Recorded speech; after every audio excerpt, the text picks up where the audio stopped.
dengan kehadiran Profesor, dengan kehadiran Dr. Erida dan jajarannya Bapak, sehingga mampu mengatasi wabah yang ada di negara kami ini.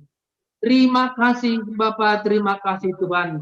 Kami juga mendoakan kepada seluruh jemaat kami mau bergabung dan yang sudah bergabung, kiranya Tuhan memberikan pengertian kepada kami sehingga apa yang dijelaskan oleh profesor kami menjadi bahan di dalam kehidupan kami.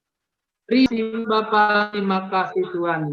Demikian juga jemaat yang akan memberikan kesaksian, kiranya Tuhan berikan kesehatan, kiranya Tuhan tambahkan kesehatan kepada mereka, sehingga mereka dapat memberikan kesaksiannya kepada kami jemaat GKPSI. Lindungi keluarga mereka Bapak, lindungi keluarga kami semua, sehingga di dalam aktivitas kami sehari-hari, kami tidak takut kepada wabah ini, tetapi kami dimampukan untuk memahami bagaimana kami harus berbuat di dalam kehidupan kami. Terima kasih Bapak, terima kasih Tuhan. Ampuni bila ada kekurangan kami, kehilapan kami pada hari ini, supaya jangan terhambat anugerah yang Tuhan berikan kepada kami. Terima kasih Bapak, terima kasih Tuhan. Kami awali kegiatan kami ini di dalam nama anak Tuhan Yesus Kristus. Kami berdoa dan mengucap syukur. Amin. Terima kasih Bapak PMJ kami sebagai panitia penyelenggara webinar hari ini. Kembali kami tegaskan bahwa topik kita pada webinar hari ini adalah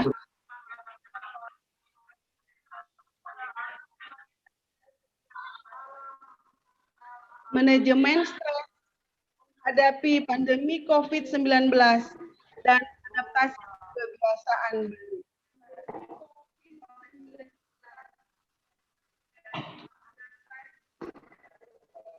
Bapak Sekjem sepertinya suaranya ya kurang jelas.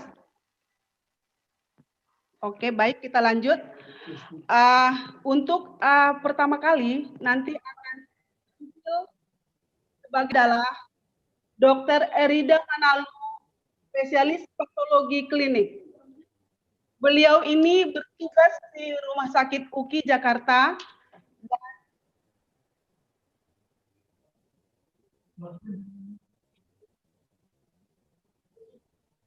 Beliau ini dengan ringan tangan, dengan senang hati, selalu membantu kita jemaat yang terpapar dengan virus COVID. Puji Tuhan, kita yang ringan tangan dalam memberikan bantuan buat jemaat yang terinfeksi COVID. Dan semuanya anggota jemaat kita bisa menerima penanganan kesehatan nanti. Ini Dokter Erida internetnya Aku bilang, kamu justru nyalain kita bertiga. matiin aja Pak, mati aku ini. Pak mati dulu dong Pak. Minta tolong Nggak bisa ini Pak, terjadi buat jelek. peserta webinar, minta tolong suaranya dinonaktifkan, di mute. Baik, terima kasih. Jelek banget ini suaranya. Jelek semua. Bapak Sekjem suaranya jelas atau feedback? Aku pakai juga enggak? Bapak Sekjem? Suaranya feedback enggak? Bagus Bu, bagus, bagus. Bagus, bagus. Baik, terima kasih. Sudah ya? Tadi beliau soalnya. Dr. Erida Manalu akan menyampaikan tema dengan sampai kapan positif. Kalau pandemi infeksi COVID ini bukan seperti infeksi penyakit yang biasa ya. Kalau flu selesai dengan infeksi COVID ini tergantung dari imunitas tubuh kita. Jadi bisa sembuhnya lama dibanding dengan bahan kita sendirinya. Sebelum Dr. Erida menyampaikan materinya, di sini kami lihat ada hadir Bapak Samas Jan yang kami tahu pengalamannya dirawat lebih lama ya, tidak seminggu tapi lebih dari seminggu. Mungkin Bapak Samas dan Mesti bisa memberi satu kesaksian sebelum Dr. Erida nanti menyampaikan materinya. Bagaimana perasaan Tio saat perawatan yang begitu lama di rumah sakit? Waktu dan kesempatan kami persilahkan. Baik, Menyampaikan. Shalom. Shalom.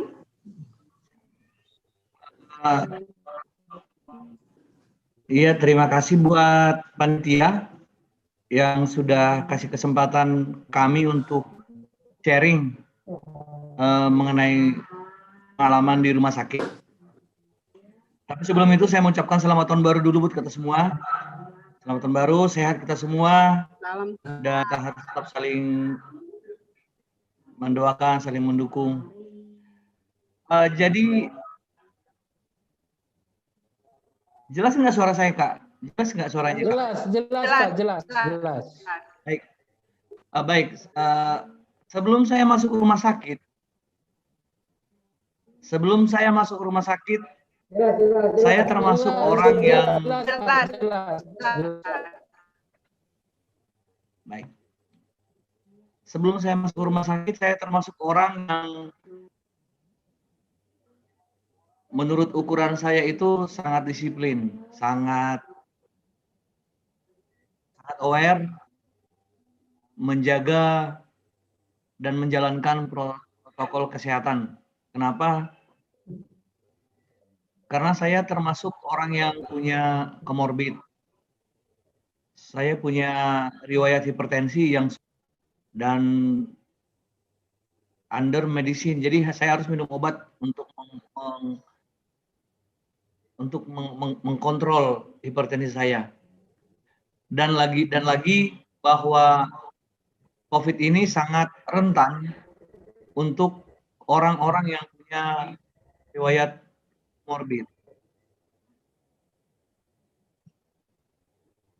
Ini membuat saya khawatir kalau sesuai dengan judul kita hari ini sangat stres. Jadi udah gitu membayangkan isolasi mandiri, membayangkan rumah sakit itu termasuk kekhawatiran tersendiri lagi. Tapi yang terjadi adalah saya tetap masuk ke rumah sakit di saat-saat orang Batak, orang Simalungun, orang Kristen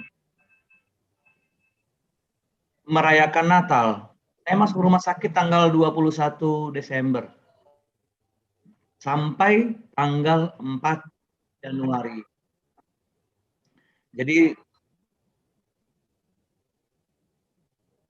Jadi saya merayakan Natal dan Tahun Baru di tempat yang ramai, tapi terasa sendiri karena memang tidak bersama dengan keluarga.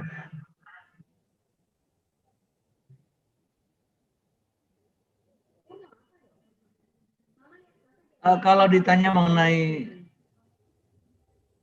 perasaan di rumah sakit, itu sangat sangat sendiri, sangat sedih. Padahal pasien COVID itu nggak boleh sedih, karena sedih itu sangat menurunkan imun.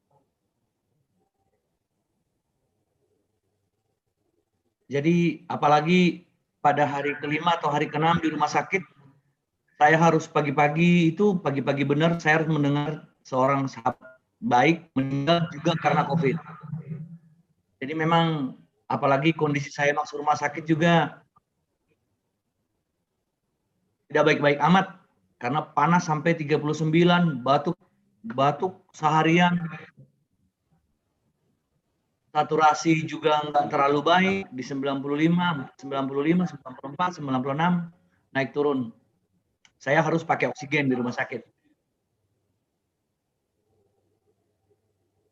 Jadi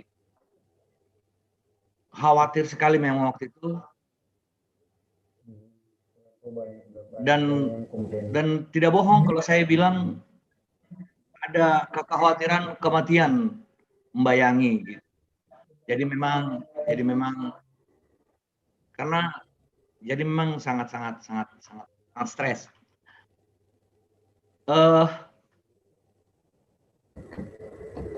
Tapi poin yang ingin saya share di sini adalah di saat-saat sulit, dalam tanda kutip sulit menurut saya, Tuhan itu hadir. Tuhan itu dekat.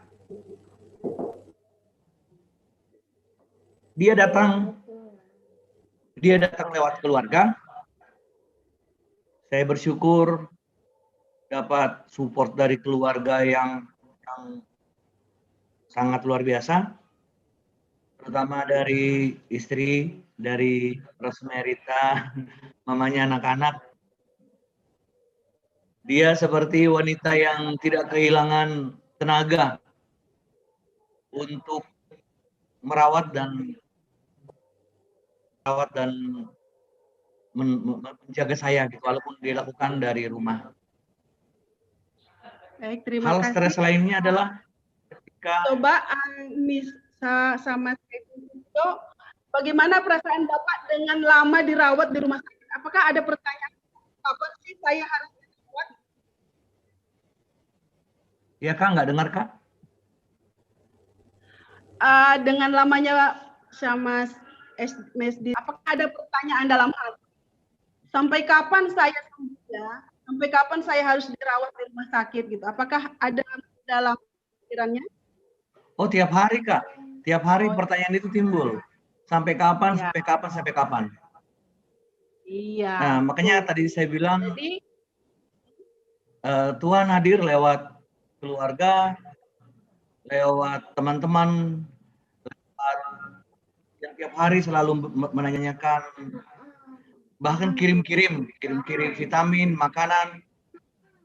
Banyak dari jemaat celilitan juga menyapa tiap hari, itu sangat menguatkan. Jadi ketika dikuatkan seperti itu, imun akan naik. Dan ya puji Tuhan, 14 hari saya lewatkan di rumah sakit. Sekarang baik-baik. Sudah 2 kali 2 kali swab negatif.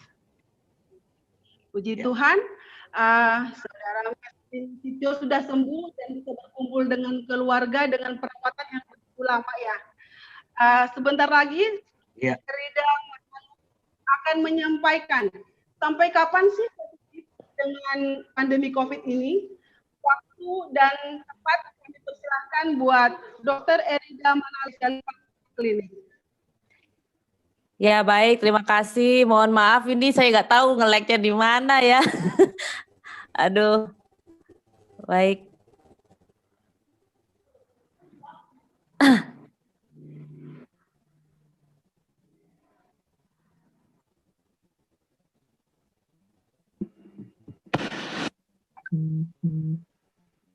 Halo. Suaranya apakah bisa didengar, Kak? Suaranya bagus. Suaranya. Oke, baik. Oke, berarti internet saya ini yang kayaknya agak-agak nge-lag. Kalau tiba-tiba jelek, mau dikabarin ya, Kak? Karena saya terputus-putus nih. Aduh, mohon maaf banget. Oke, baik. Iya, silakan. Sudah jelas ya slide-nya ya, Kak? Ya. Jelas ya, slide-nya jelas. Sebentar. Baik, selamat siang. Pertama-tama terima kasih kepada Tuhan Yesus diberikan kesempatan untuk bersama-sama dengan GKPS Cililitan. Lalu selamat datang Prof. Budi. inilah kami jemaat GKPS Kristen. Kepada MJ, terima kasih untuk kesempatannya serta jemaat semua. Baik, saya akan mengambil judul COVID.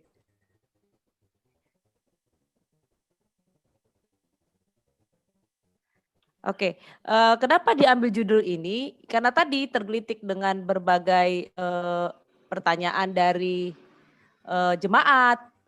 Kok positif bisa pulang misalnya gitu. Lalu kemudian emang seperti itu ya, harus diulang-ulang berkali-kali atau sudah positif negatif lagi. Hal-hal seperti itu yang sering ditanyain oleh jemaat. Jadi saya pikir boleh saya bagikan.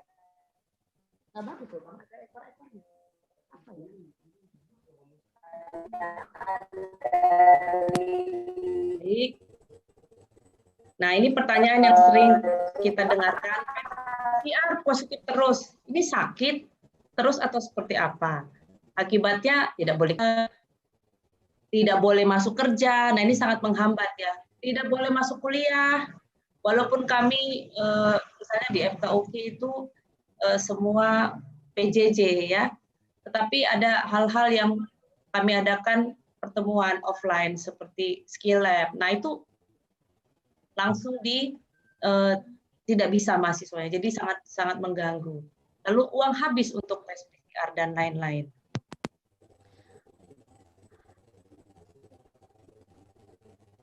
Baik, ini gambar yang menurut saya bagus ya. Mungkin agak sulit, tapi mungkin bisa dibagikan buat kita ya.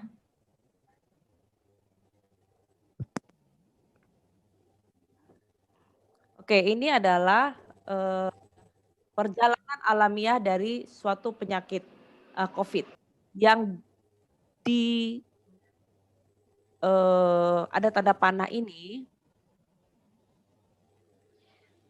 Sebentar ya Kak ya, ini mengganggu banget ini. Ini kayaknya ada yang masalah. Kenapa dok? Oh, well. Suaranya bagus kok dok.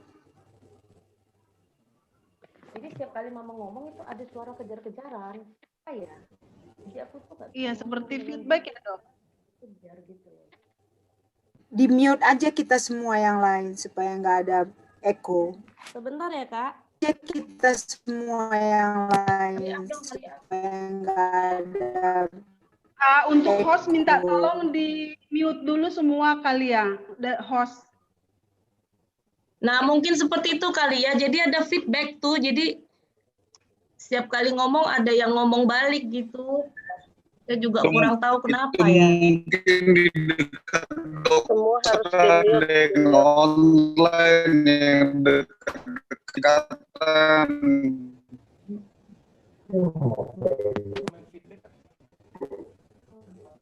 Dokter itu bapaknya Rokel agak jauh. Sama Mama Jeremy jauh kan nih. Bapaknya agak jauh. Sama Mama Jeremy jauh kan nih. Handphone yang secara berdekatan mungkin terganggu jaring. Coba secara terpisah dulu ya.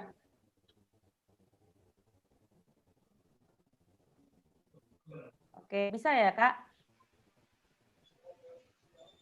Udah oke Kak suaranya Dokter Erida?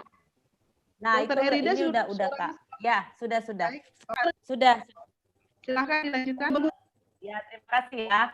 Maaf banget. Jadi ini adalah pola perjalanan COVID secara umum ya COVID. Nah, bisa dilihat ada tanda panah ini adalah hari pertama hari kontak dengan penderita yang terkonfirmasi COVID, maka kita memiliki waktu 14 detik untuk terinfeksi. Itulah yang disebut dengan masa inkubasi. Tapi ya ini akan mengalami puncak atau di 5 hari pertama. Nah, di 5 hari pertama itulah akan sangat banyak. Lalu kemudian dia akan menurun secara sultan sampai ke hari ke-14. Lalu kemudian pada hari ke-7 ya secara alami pada saat virus ini banyak, itu yang disebut dengan masa inkubasi dan sampai munculnya ringan sedang. Lalu kemudian pada hari ke-7 akan respon imun kita. Jadi kalau tubuh kita memasukkan virus, maka akan muncul respon imun di hari ke-7 berupa imunoglobulin. Dan disusul dengan respon imunoglobulin G di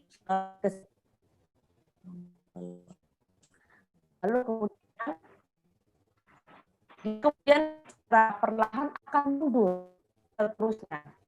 Dan nanti pada suatu saat bila sakit kembali, kita akan naik kembali imunoglobulin G-nya, sementara imunoglobulin-nya akan habis.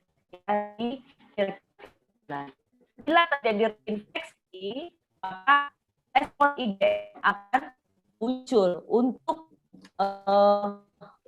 membantu kita menghadapi kembali, yaitu yang disebut dengan infeksi. Bawa aja ke sana. Lalu kemudian pada ini gejala ringan sampai sedang. Lalu kemudian akan timbul penyembuhan. Pada saat fase penyembuhan itu, itulah muncul antibodi. Ya, nah,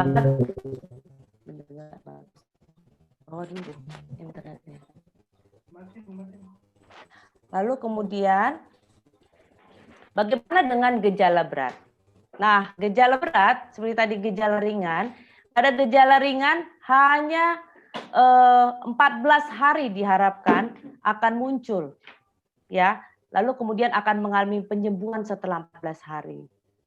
Namun pada gejala berat semuanya itu akan memanjang, ya, memanjang. Ya tadinya feedback lagi ya. Ini suaranya feedback lagi, Dok.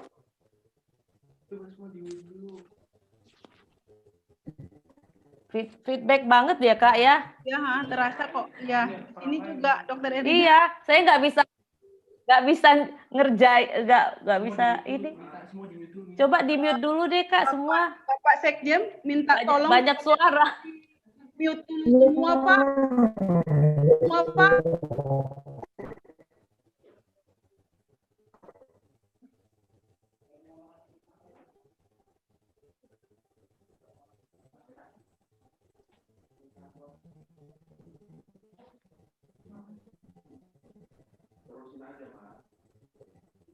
Oke, bisa ya Kak, kita mulai lagi ya Kak. Lanjutkan Dok. Ini masih ada nih yang nggak di-mute. Pak.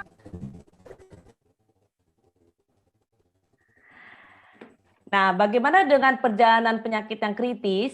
Pada perjalanan penyakit yang kritis, yang tadinya hanya 14 hari, itu semua memanjang menjadi 21 hari.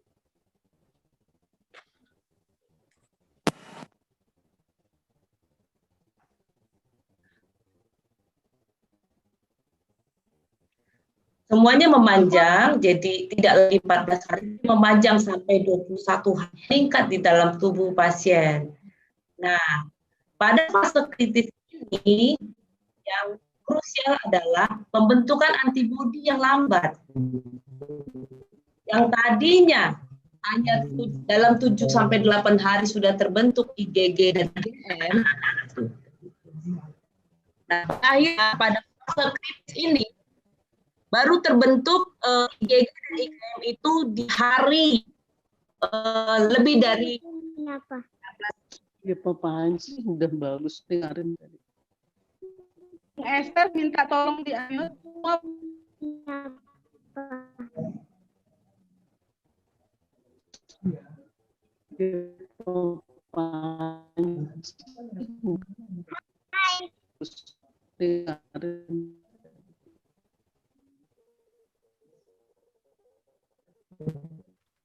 Oke, silakan Dok, lanjut. Oke, baik. Jadi pada perjalanan pola perjalanan penyakit yang umum berbeda dalam hal waktu. Jadi semakin lama semakin berat, maka jumlah virus akan semakin meningkat dan respon imun kita juga akan semakin terlambat. Nah, kalau respon imun kita terlambat, maka tubuh kita semakin tidak mampu untuk menghadapi semua virus itu, sehingga penyembuhan kita semakin lama. Jadi seperti itu ya Bapak Inang. Apa makna dari 2 slide ini? Artinya kita berharap kalaupun kita terinfeksi, kita masuk dalam pola perjalanan penyakit yang secara umum ini. Masuk ke dalam fase 5 hari kita terinfeksi, lalu kemudian akan turun dalam waktu 7-8 hari, itu sudah membentuk imunoglobulin M disusul dengan imunoglobulin. Sebabnya jangan main-main dengan penyakit COVID ini. Begitu ada gejala, segeralah di fase ini kita buktikan kita COVID atau tidak, sehingga kita cepat-cepat memasuki ke fase penyembuhan. Itu makna dari 2 slide ini, ya. Nah, seberapa bukti penelitian tentang masa menular atau infeksius COVID-19? Kita tahu COVID-19 itu menular secara droplet. Pada orang gejala ringan, virus tidak aktif lagi setelah 10 hari gejala. Nah, itu kabar baiknya. Lalu, virus berangsur-angsur berkurang setelah muncul gejala. Jadi, kalau sudah muncul gejala, nah, di hari keberapa tadi muncul gejala? Di hari kelima, kan? Nah, di hari kelima ini, secara berangsur-angsur virus itu akan menurun jumlahnya. Pada saat itu, walaupun timbul gejala, tapi gejalanya ringan sampai sedang dan cepat mencapai penyembuhan. Lalu kemampuan infeksius atau menularnya virus dia berkurang 88% setelah 10 hari dan berkurang semakin signifikan hampir 100% setelah 15 hari. Apa maknanya? Jadi masa menular COVID-19 itu pada gejala ringan 10-15 hari. Pada gejala berat itu 20 hari. Artinya kita perlu waktu ini untuk benar-benar atau mengisolasi supaya apa? Supaya tidak menular. Gitu maksudnya ya. Ini ada satu gambar yang usah dilihat rumitnya, tapi kira-kira beginilah. Secara teoritis ada 3 fase dari si COVID ini. Yang fase pertama adalah fase di mana virus itu masuk ke dalam pasien. Ketika dia masuk ke dalam tubuh, dia masuk ke sel, dalam sel, maka dia akan bereplikasi, dia akan memperbanyak diri. Kalau periksa jadi 2 jadi 4. Kalau virus atau terus jadi 100. Itu sebabnya, maaf ya saya dari botol jam bensin. Sama temannya itu dalam waktu 2 hari sudah muncul gejala demam gitu. Cepat sekali replikasi virusnya. Jadi dia di sini ini jumlahnya banyak dan di sini sedikit. Fase 1-2 virus itu jumlahnya sangat banyak namun berangsur-angsur turun. Pada saat inilah muncul gejala. Nah, kalau di sini baik pasien maupun dokter berjuang bersama untuk sembuh, maka dengan berangsur-angsur berkurangnya virus, pasien masuk ke dalam fase sembuh.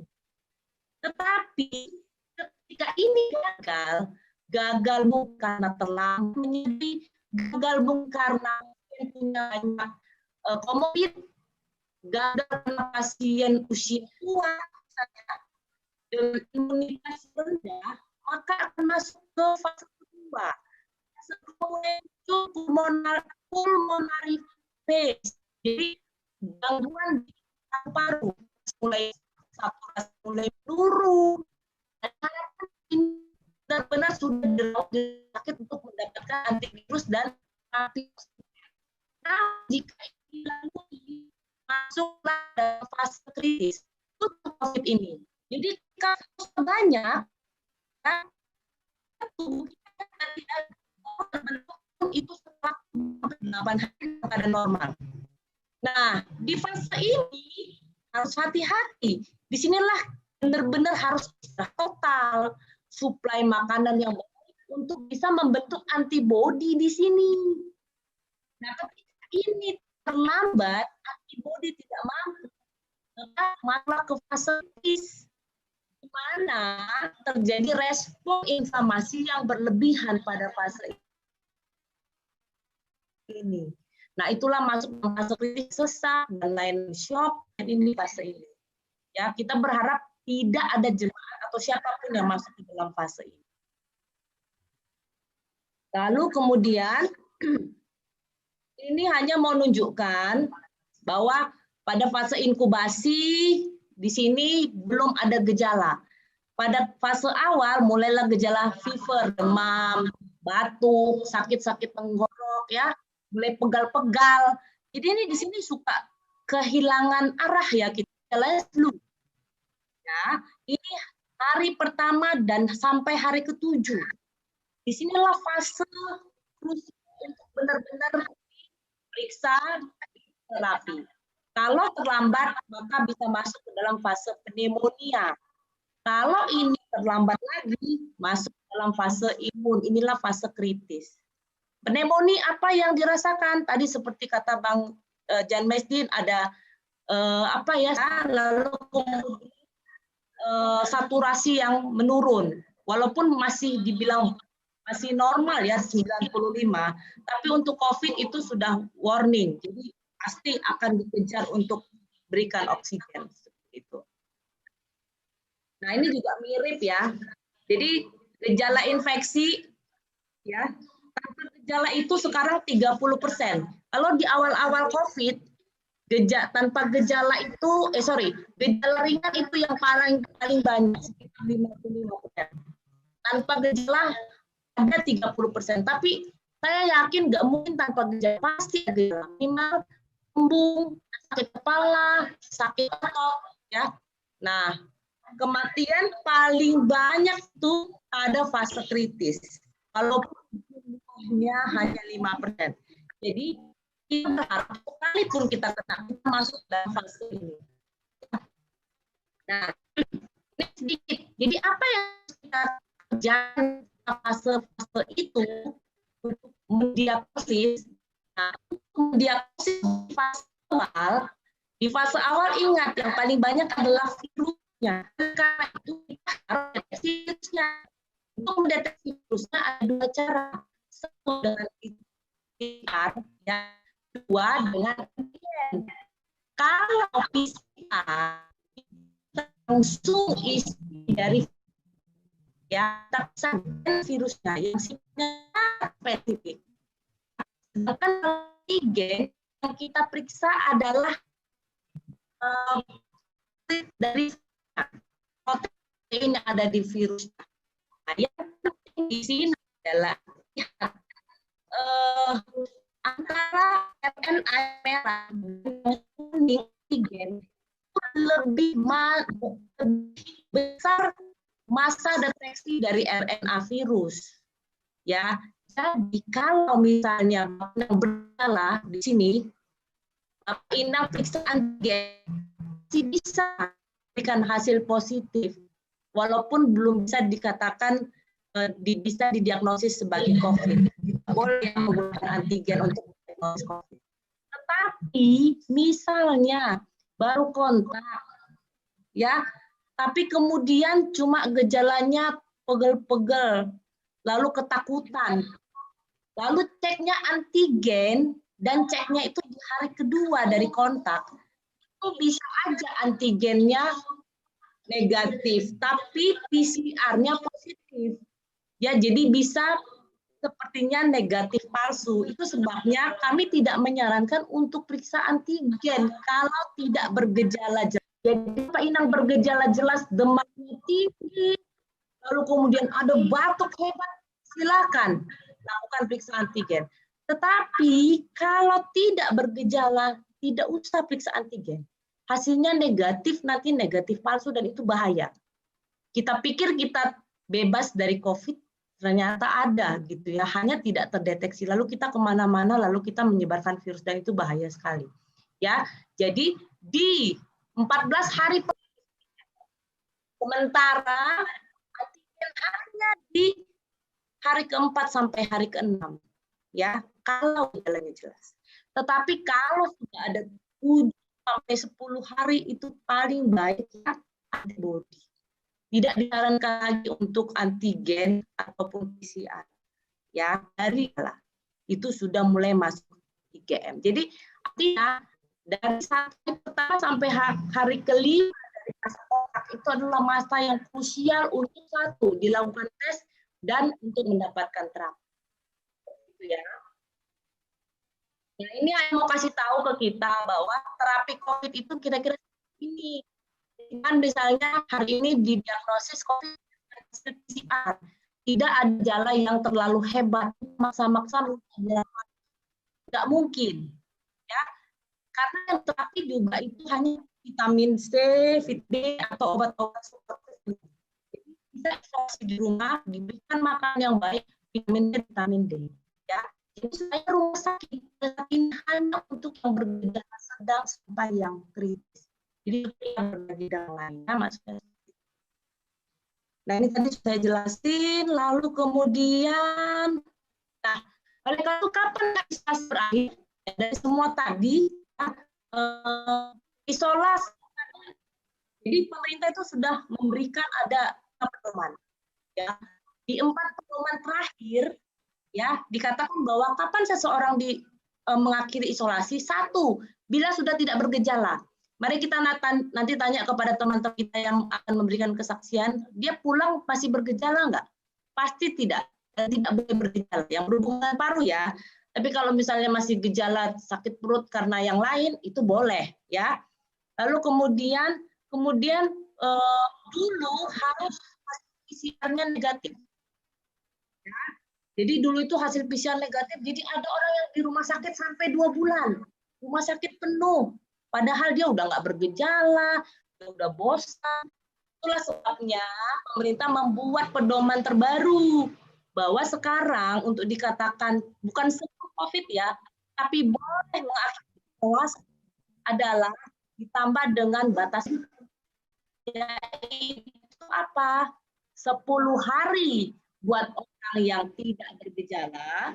Kalau bergejala ringan sampai sedang 10 hari ditambah 3 hari. 14 hari. Boleh nggak dengan PCR? Silahkan. Boleh nggak tanpa PCR? Boleh. Adalah pedoman pemerintah yang terbaru. Jadi kalau misalnya ada teman-teman yang tidak di PCR, habis diisolasi setelah 14 hari, itu nggak usah takut. Puskesmas akan memberikan surat bahwa sudah bebas isolasi. Lalu kemudian, saya sudah selesai isolasi mandiri. Haruskah periksa swab atau tidak? Tadi sudah dijawab. Harus. Kalau dari kantornya mengharuskan silahkan. Tapi kalau boleh tidak PCR, kita diberikan surat ya untuk menjalankan sebagai keterangan bahwa kita sudah bebas isolasi. Ya, kemudian pada akhirnya kita tetap harus fokus pada keadaan pasien. Jadi kami dokter sekarang dipaksa untuk fokus dengan keadaan pasien, bukan dari hasil lab. Biar saya tidak suka mengatakan bahwa kalau PCR harus negatif baru boleh keluar rumah. Nggak juga. Dan ini pesan yang memang sulit buat kami untuk kami sharekan kepada orang-orang, karena semua orang bisa. Tapi biarlah hari ini kita bisa tahu bahwa bila seseorang yang pas COVID setelah 10 hari tanpa gejala, bila berjalan sampai sedang, dia tambah lagi 3 hari, tambah 3 hari, dia sudah boleh bebas ya dari isolasinya seperti itu. Isolasi mandiri adalah prioritas. Jadi kalau kita COVID, yang pertama harus kita lakukan adalah isolasi mandiri. Mau isolasi di rumah sakit, mau gejala, yang penting isolasi. Lalu kemudian tes PCR bukan segala-galanya. Yang stigma negatif. Pemahaman yang salah menimbulkan stigma negatif terhadap para penyintas COVID, teman-teman kita. Padahal kita juga belum tentu tidak akan kena, gitu ya. Jadi yuk sama-sama kita saling mensupport dengan pengetahuan hari ini. Saya mohon maaf, internet banget, agak-agak nggak bisa berkonsentrasi. Nanti kita akan sebagai jemaat saya jemaat GKP Silitan untuk share kalau ada hal-hal yang belum dimengerti. Saya rasa itu yang bisa saya sampaikan. Terima kasih. Terima kasih buat Dr. Erida yang telah memaparkan bagaimana perjalanan virus COVID itu sendiri menular dalam tubuh seseorang sehingga terbentuknya antibodi dan sampai kapan dia harus diisolasi mandiri. Terima kasih buat penjelasannya yang sudah memberikan pencerahan buat kami yang hadir di webinar ini. Mungkin sebelum sesi tanya jawab, buat saudara Inang Erni sudah hadirkah? Inang Erni Ragis sudah hadir? Oke, terima kasih Inang Erni sudah hadir. Yang mana kasus yang Inang Erni ini karena dipulangkan dari rumah sakit dengan kondisi positif, hubungannya dengan Dr. Erida tadi materinya, boleh memberikan kesaksian bagaimana perasaan Inang saat disuruh pulang dari rumah sakit dengan PCR swab-nya masih positif. Waktu dan kami persilahkan dengan waktu 2 menit ya Nang, 2 menit singkat berisi kesaksiannya. Terima kasih Nang.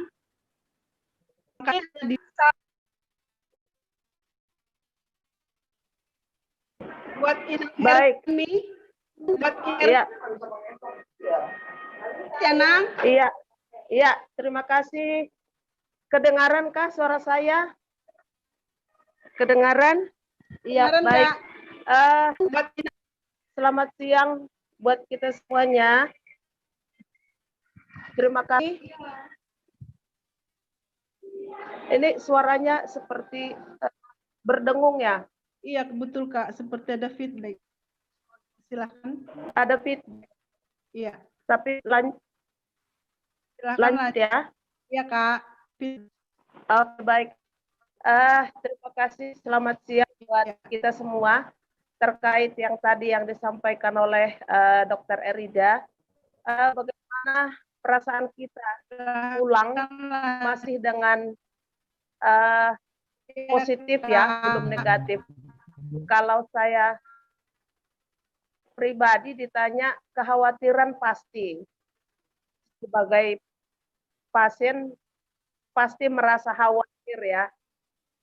Akan tetapi hal yang mau saya garis bawahi adalah ketika kita disuruh pulang dari rumah sakit oleh dokter dan kita diyakinkan bahwa kita sudah dalam batas aman untuk pulang dan penyembuhan di rumah, recovery di rumah.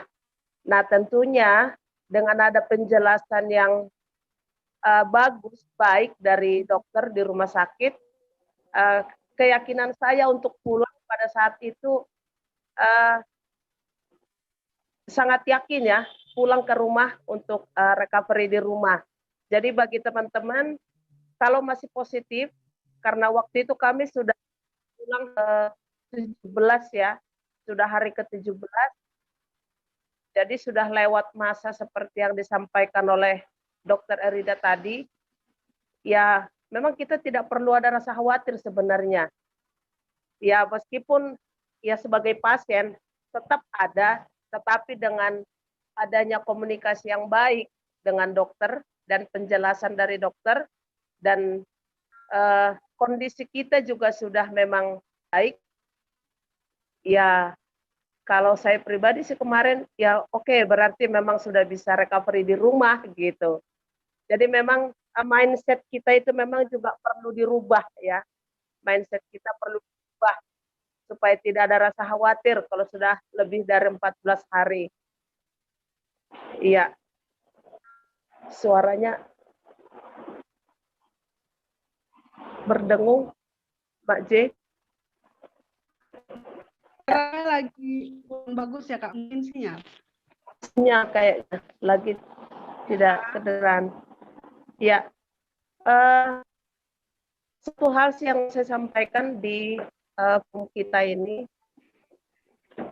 ketika positif pulang tidak usah khawatir, tidak perlu ada rasa cemas, apalagi tadi sudah dijelaskan oleh Dr. Erida. Dan memang itulah yang saya terima ketika saya pulang dan bersyukur sekali para dokter juga selalu welcome kalau kita ada pengen konsul gitu, itu bersyukur sekali. Jadi menghilangkan rasa khawatir itu juga sangat membantu sekali dengan adanya konsul yang tetap siap untuk membantu kita dengan perawatan dan penjelasan-penjelasan yang membuat kita tidak khawatir. Ya. Terima kasih Kak. Mungkin dari yang Kakak sampaikan ini berarti harus ada komunikasi yang baik antara pasien dengan tim medis ya Kak, untuk mengurangi kekhawatiran. Betul Ya, betul baik. sekali. Terima kasih Betul sekali. buat kesaksian. Terima kasih buat kesaksian Inang Ermi Saragih yang juga bisa menjadi suatu pedoman buat kita yang pernah Terima kasih. Untuk sesi selanjutnya kita akan buka sesi tanya jawab. Kita berikan 2 penanya ya untuk sesi pertama dengan materi yang disampaikan oleh Dr. Erida tadi.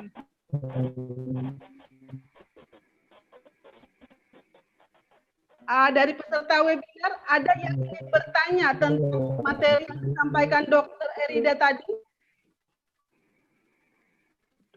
Saya. Baik, Bapak Situajal Payung. Ya, langsung ya. Pak, silakan Pak. Terima kasih. Kepada Dr. Erida. Ya, seberapa besar kemungkinan kita yang sudah sembuh, yang sudah dinyatakan negatif suatu swab test itu masih dimungkinkan untuk terpapar kembali, terinfeksi? Terima kasih. Jawab, Kak. Langsung dijawab aja kali, Dr. Erida, silakan. Ya, baik. Terima kasih, Panggi. Itu pertanyaan semua orang dan teman-teman saya yang dokter juga, walaupun tahu teorinya takut loh, beneran mereka. Kasihan. Jadi, bisakah terinfeksi kembali?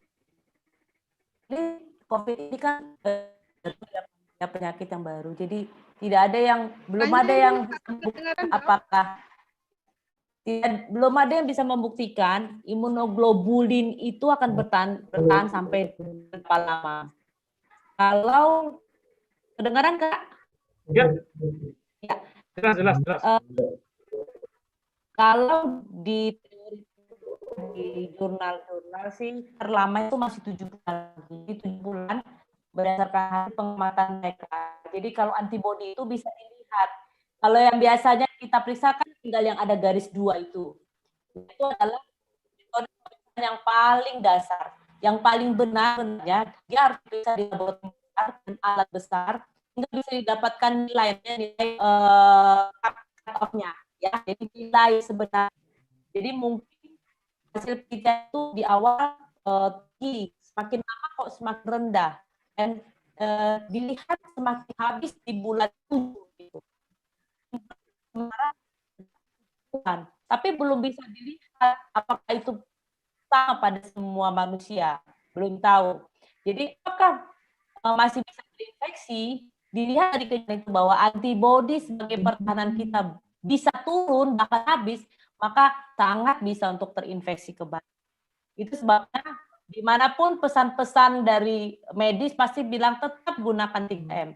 Sama COVID ini belum berakhir di muka bumi. Apakah habis? Itu yang belum bisa dijawab, Panggi. Demikian, Panggi. Terima kasih, Dr. Erida. Ya, baik, Kak. Masih boleh nambah pertanyaannya, Kak? Boleh, silakan dilanjutkan. Ada pertanyaan lagi yang berhubungan dengan yang tadi, Pak, silakan. Ya, ini pertanyaan yang lain. Kebetulan kita kan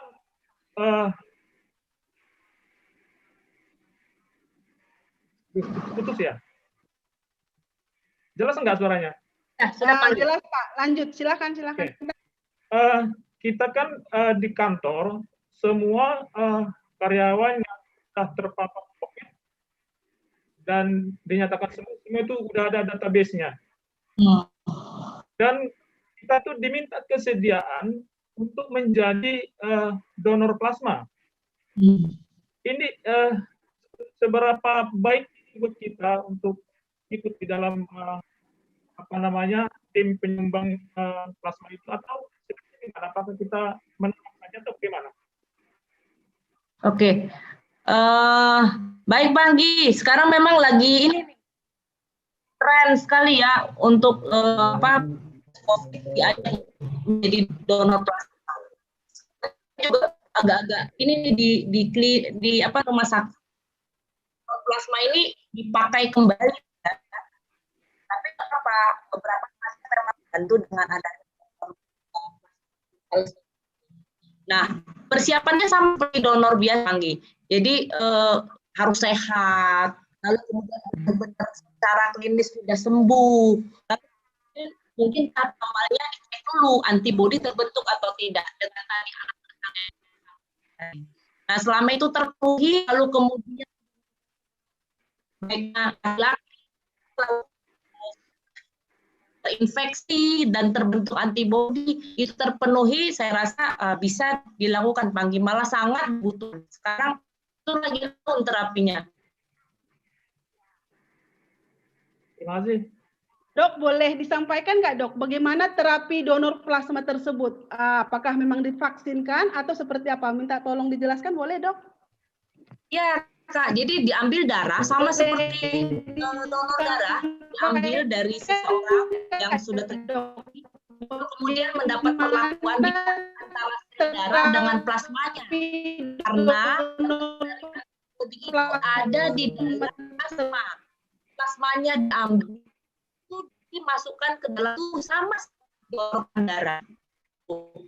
Nah, dengan harapan tadi si pasien ini kan antibodinya kan sangat sedikit, makanya dalam fase kritis itu. Dengan tambahan antibodi dari penyintas COVID, antibodi si penyintas COVID itulah yang lawan si virusnya gitu. Karena sih sebenarnya cara pikirnya.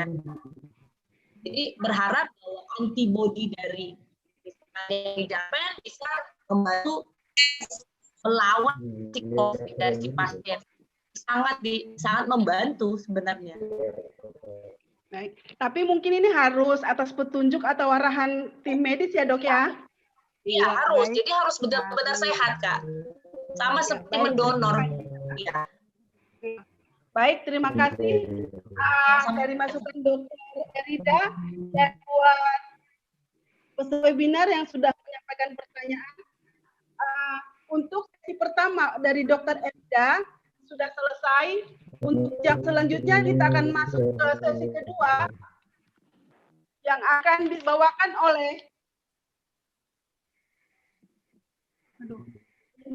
oleh narasumber kita, Profesor Dr.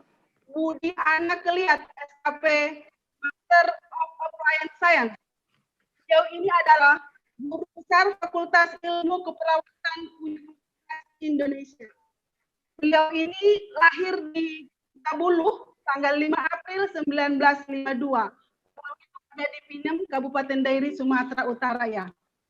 Kalau dilihat dari pendidikan beliau ini awalnya menempuh Akademi Perawat TPSRI Jakarta tahun 70 sampai dengan 74. 98 mengambil S2 keperawatan di Australia dan S3-nya Ilmu Kesehatan Masyarakat di Fakultas Kesehatan Masyarakat UI. Pekerjaan beliau dari tahun 74 sampai 75, beliau adalah perawat ruang bedah SCM. 75 sampai dengan 90, beliau adalah perawat jiwa di Rumah Sakit Jiwa Bogor. Tahun 2 sampai 2004 menjadi Direktur Kes Binawan Jakarta. 2002 sampai 2011 jadi konsultan keperawatan banyak rumah sakit di Jakarta ini, termasuk sebagai Rumah Sakit Premier Jatinegara, Pusat Otak Nasional, dan Rumah Sakit Tarakan Jakarta. Tahun 2005 sampai 2010 beliau menjadi Ketua Tim Keperawatan Kesehatan Jiwa Komunitas Aceh Pasca Tsunami. Karya ilmiah dari beliau adalah satu, penulis buku dalam dan luar negeri sudah sebanyak 24 buah. Penulis jurnal nasional sebanyak 26 buah. Penulis jurnal internasional sebanyak 17 buah. Dan beliau juga sudah meneliti sebanyak 16 buah penelitian. Dan beliau mendapat hak sebanyak 2. Haknya adalah hak yang diperoleh karena menghasilkan suatu produk atau proses yang berguna untuk manusia. Organisasi yang diikuti beliau, organisasi profesi beliau sebagai anggota PPNI tahun 4 sampai dengan saat ini, anggota Ikatan Perawat Kesehatan Jiwa Indonesia IPKJI tahun 1975 sampai dengan saat ini, kemudian menjadi Dewan Pakar tahun 2001 sampai dengan saat ini. Beliau sudah banyak berkecimpung di dalam menangani pasien-pasien stres dan sudah punya strategi bagaimana untuk menangani hal tersebut. Jadi saat ini beliau akan menyampaikan tentang manajemen stres menghadapi pandemi COVID-19 dan adaptasi kebiasaan. Profesor Budi Anandiat yang kami hormati, kami persilahkan. Terima kasih. Baik, terima kasih Ibu Rosdiani Purba yang menjadi moderator. Suara saya bisa didengar? Jelas, Dok. Silakan. Baik.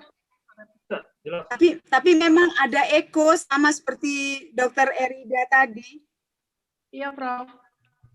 Jadi terganggu memang ya. Tapi nggak apa-apa, saya akan jalan aja terus. Prof, sebentar Prof. Ini ada pesan. Kalau katanya pakai udah Zoom, jangan lagi dinyalakan YouTube-nya. Jadi mungkin ada karena sangat tidak nyampe udah Zoom, jangan lagi dinyalakan YouTube-nya. Saya tuh videonya. Tapi biasanya nggak terjadi begini memang. Baik. Terima kasih untuk pimpinan dan majelis GKPS. Khususnya terima kasih Dr. Erida yang telah menghubungi kami. Baik, banyak sekali tadi ilmu yang sudah kita pelajari. Dan kita akan belajar bagaimana adaptasi kebiasaan baru yang bisa kita. Ya, baik, kita akan bersama-sama. Ya. Yang utama yang kami akan fokus adalah adaptasi kebiasaan baru, terutama nanti adalah tentang manajemen stresnya dalam kita menghadapi pandemi COVID-19 ini. Ya, seperti kita ketahui, kita harus bersatu tekad menuju Indonesia sehat, dan saya yakin GKPS Ciwitan juga ikut pasukan ini untuk menuju Indonesia sehat. Bicara bahwa penyakit ini bencana, maka saat kita berada dalam situasi bencana. Demikian, karena ini penyakit menular, maka kita akan sakit bisa dan juga yang sudah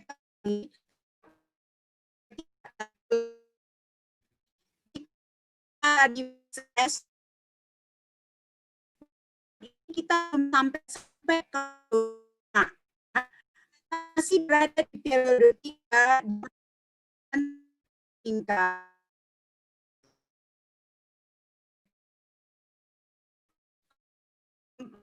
itu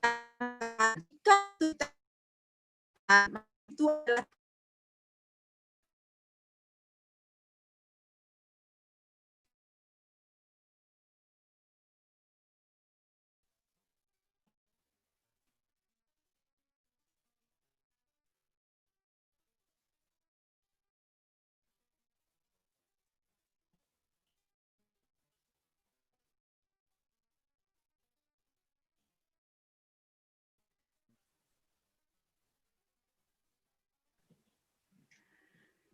Jelas. baik.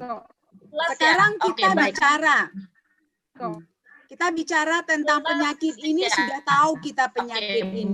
Dan di Indonesia, penularannya adalah orang ke orang. Sudah cukup jelas disampaikan oleh Dr. Erida.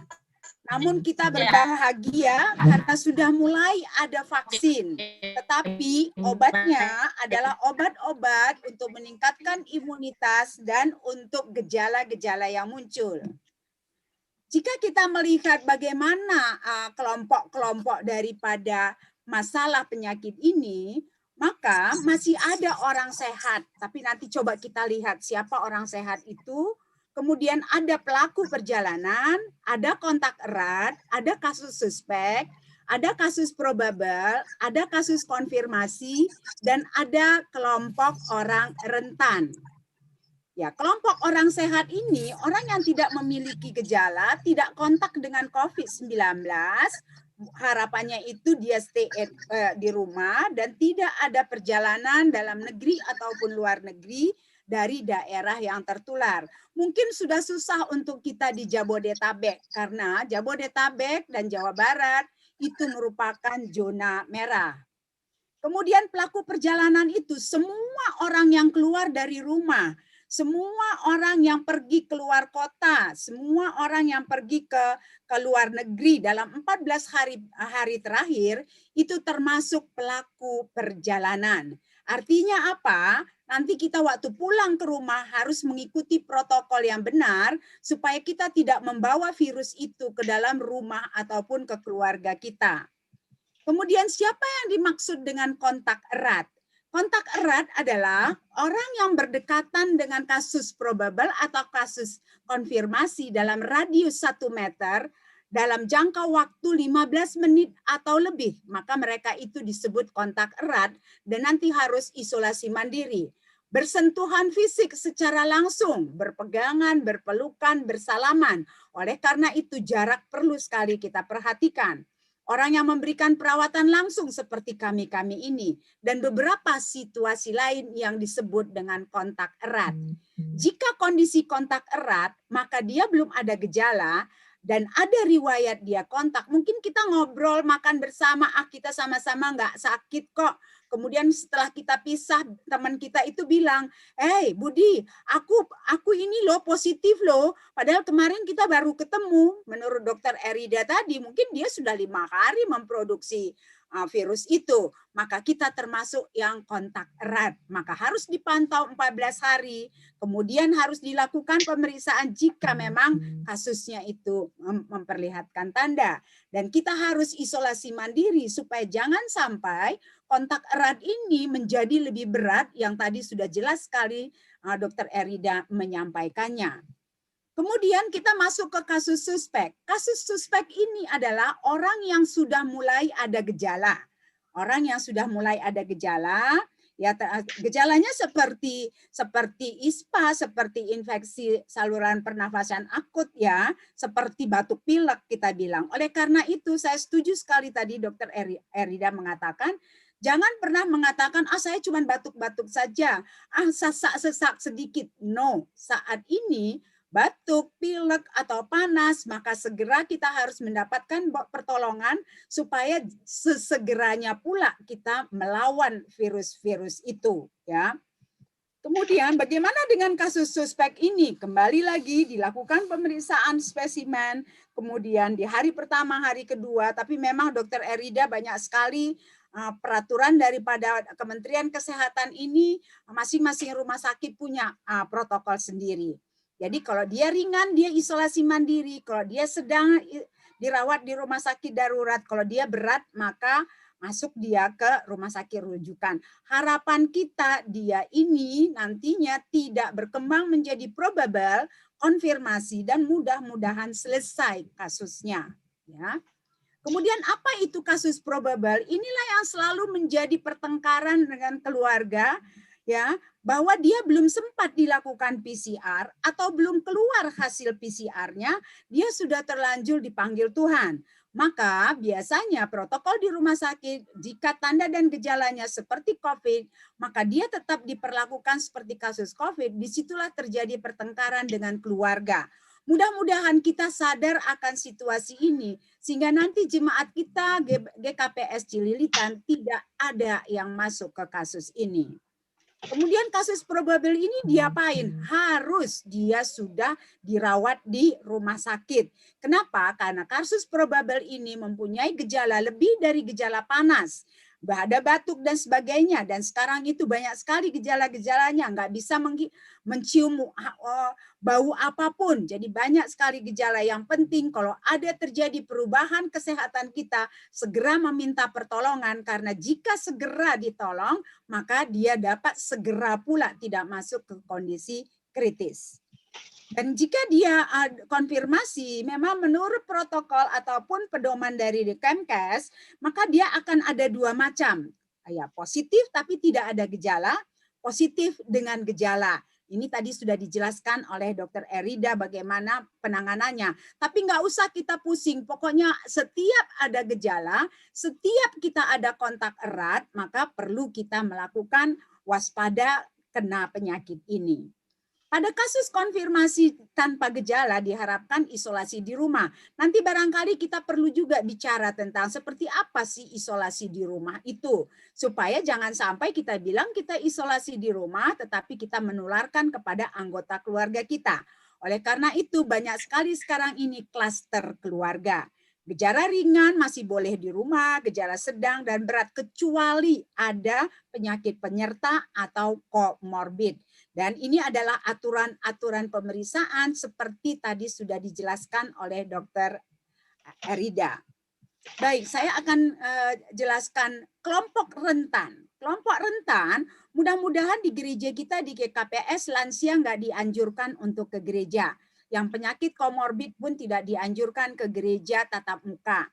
Ibu hamil, postpartum, menyusui, anak-anak, disabilitas fisik, orang dengan gangguan jiwa, keluarga prasejahtera atau kondisi imunitasnya rendah, maka diharapkan tidak ikut di gereja secara hadir di gereja. Kenapa? Kembali lagi urusannya terkait dengan imunitas.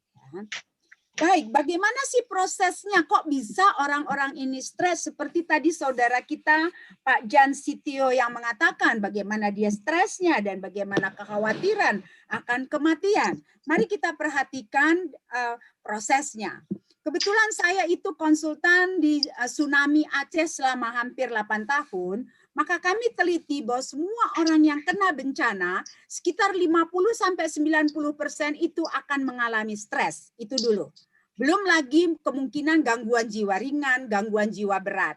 Jadi apa artinya? Kenapa bisa seperti ini? Tapi kita mari ngelihatnya kepada stresnya saja dulu. Ya, bagaimana prosesnya? Dikatakan kita ini sekarang sudah di rumah, nggak boleh ketemu, kemudian ada keluarga sakit, dapat berita mengerikan, infodemi sudah.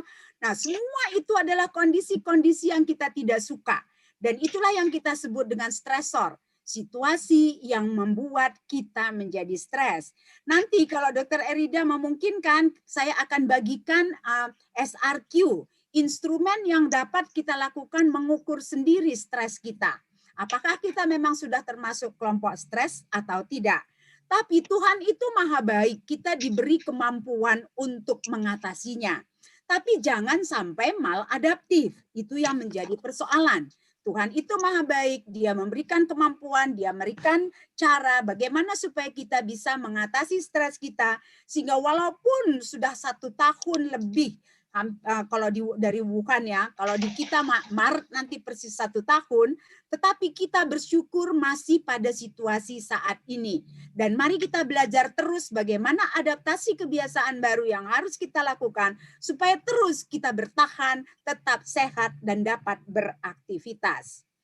Nah, bagaimana prosesnya? Maaf, saya akan jelaskan sedikit bahwa semua stresor-stresor atau semua situasi negatif di luar diri kita tadi, itu akan masuk ke otak kita, ke korteks amigdala, HPA, sehingga menghasilkan hormon stres. Hormon stres, kortisol, adrenalin, noradrenalin, dan yang paling mengganggu nanti itu adalah kortisol. Jadi seperti apa tandanya? Kita kan nggak bisa melihat dengan mata kepala kita sendiri kortisol itu. Tapi yang dapat kita lihat adalah tanda-tanda yang terjadi. Kortisol itu membuat semua organ-organ tubuh kita menjadi terganggu. Padahal tidak ada penyakit organ tubuh itu. Inilah yang sering disebut dengan reaksi psikosomatik. Apa yang terjadi? Jantung kita berdebar-debar, paru-paru menjadi nafas cepat, ginjal sering kencing ke belakang, pencernaan, kepala pusing, dan seterusnya. Ini sebenarnya reaksi karena kortisol tadi. Tetapi gara-gara situasi ini mungkin kita mau berobat ke sana, berobat ke sini, nggak sembuh juga. Dan akhirnya kita nggak produktif, merasa tidak nyaman. Nah itu yang perlu kita atasi. Bagaimana supaya si kortisol itu tidak dihasilkan? Bagaimana supaya hormon-hormon stres itu tidak mengganggu kehidupan kita? Nah untuk itu, stres dan cemas sebenarnya merupakan bagian daripada kehidupan kita. Walaupun Alkitab sudah mengatakan 365 kali, ya jangan khawatir. Tetapi dasar kita memang manusia dan belum kita pelajari betul bagaimana untuk mengatasinya, maka sebetulnya normal mengalami stres dan cemas. Tetapi jika itu berkepanjangan, itu yang membuat diri kita, tubuh kita, kehidupan kita menjadi terganggu. Banyak tanda-tandanya, nggak bisa tidur, kemudian panic attack. Saya merawat kemarin ini satu orang si tua kami, dia positif, kemudian saya nggak tahu dia positif, tapi sudah 3 hari rupanya nggak bisa tidur, dan dia pengen membakar rumahnya atau menggoncang rumahnya itu, tetapi syukur dia sempat menelpon saya, jadi terpaksa kita tangani, dan dalam waktu 1-2 jam, dia sudah bisa tertidur 1 jam dengan lelap, dan dia bilang syukur banget, 3 hari saya 1 detik pun tidak tertidur. Dan itu membuat semakin cemas dan semakin khawatir yang sering kita sebut dengan panic attacks. Ya.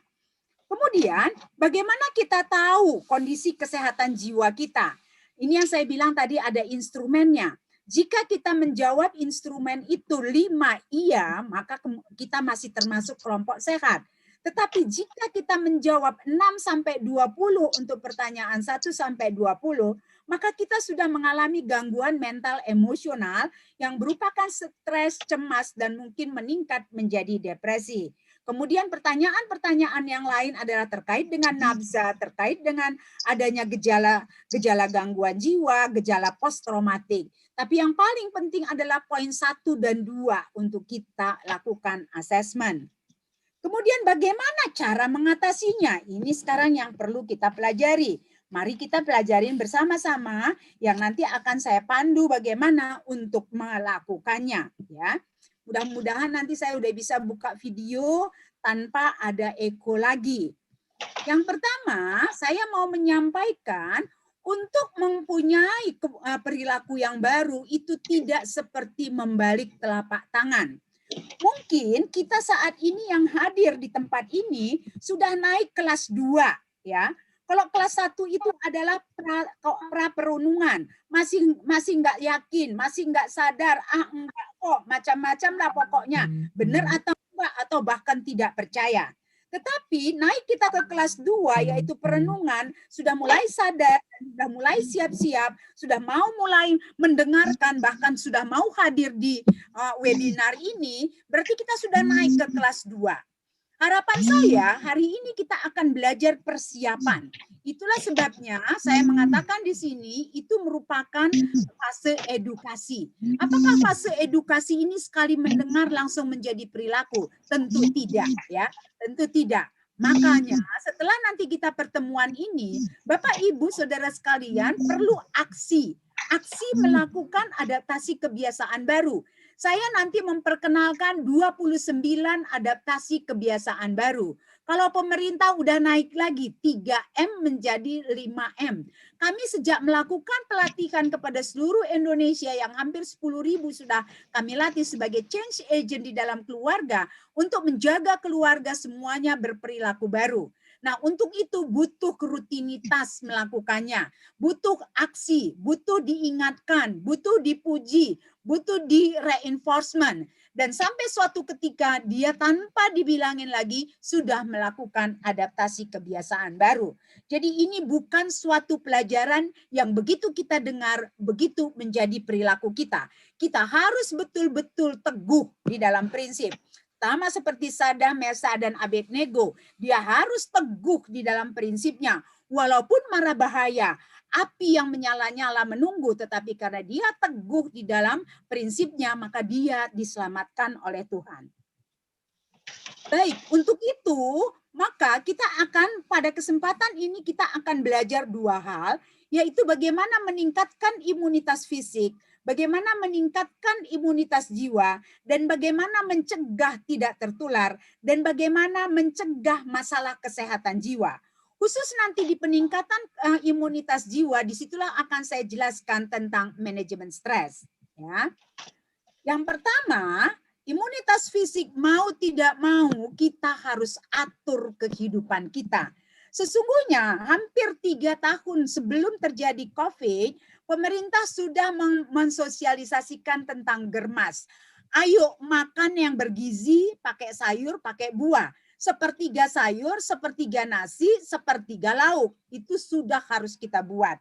Dan makan yang teratur. Jamnya pun diharapkan teratur. Karena tanpa makanan yang baik, maka imunitas kita tidak akan meningkat. Minum minimal 2 liter per hari. 2 liter per hari. Ayo sediakan tempat minum masing-masing. Kemudian olahraga 30 menit sehari. 30 menit sehari. Berjemur di pagi hari 15 menit sehari. Istirahat jangan begadang 6-7 menit. Ini untuk meningkatkan imunitas fisik. Dan ini perlu. Istirahat untuk tidur, mungkin ada yang mengatakan saya nggak bisa tidur. Mungkin cara tidurnya belum tepat. Lampu harus dimatikan supaya melatonin di dalam tubuh kita diproduksi. Banyak lagi cara-cara membuat supaya kita bisa tidur. Ya. Kemudian yang berikutnya, bagaimana kita meningkatkan imunitas jiwa. Inilah yang sering disebut dengan manajemen stres. Ya, ada 6 prinsip utama yang akan kami perkenalkan di sini, yaitu bagaimana mengatur tubuh kita ini menjadi rileks karena tubuh kita ini juga stres, bagaimana mengembangkan emosi positif, pikiran positif, perilaku positif, relasi positif, dan spiritual positif. Baik, kita akan belajar yang pertama yaitu fisik rileks. Untuk ini saya akan stop dulu ini saya, dan barangkali bisa di-shoot ke saya, biar saya akan mempraktekkan seperti apa melakukannya.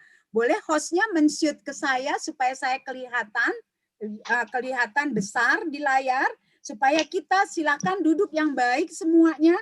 Coba duduk di kursi dengan punggungnya itu sampai ke punggung kursi. Jadi kita duduknya itu tegak. Mudah-mudahan sudah terlihat besar saya di layar teman Bapak Ibu sekalian.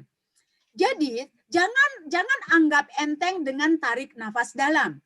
Tarik nafas dalam merupakan salah satu cara yang paling gampang dan bisa kita lakukan di mana saja pun.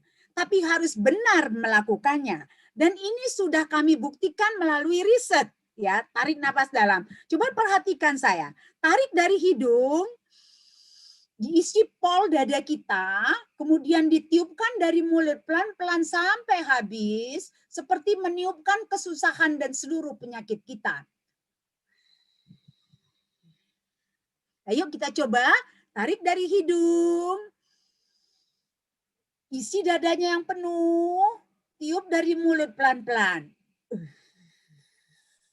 Tadi di slide saya bilang mengencangkan, mengendorkan otot. Ini juga merupakan teknik yang sudah kami teliti dan bisa membuat kita rileks, bisa membuat kita tenang, bisa membuat kita tidur dengan nyaman. Ayo kembali lagi, coba diatur posisinya semua, perhatikan saya, kita akan segera latihkan. Ini namanya relaksasi otot progresif.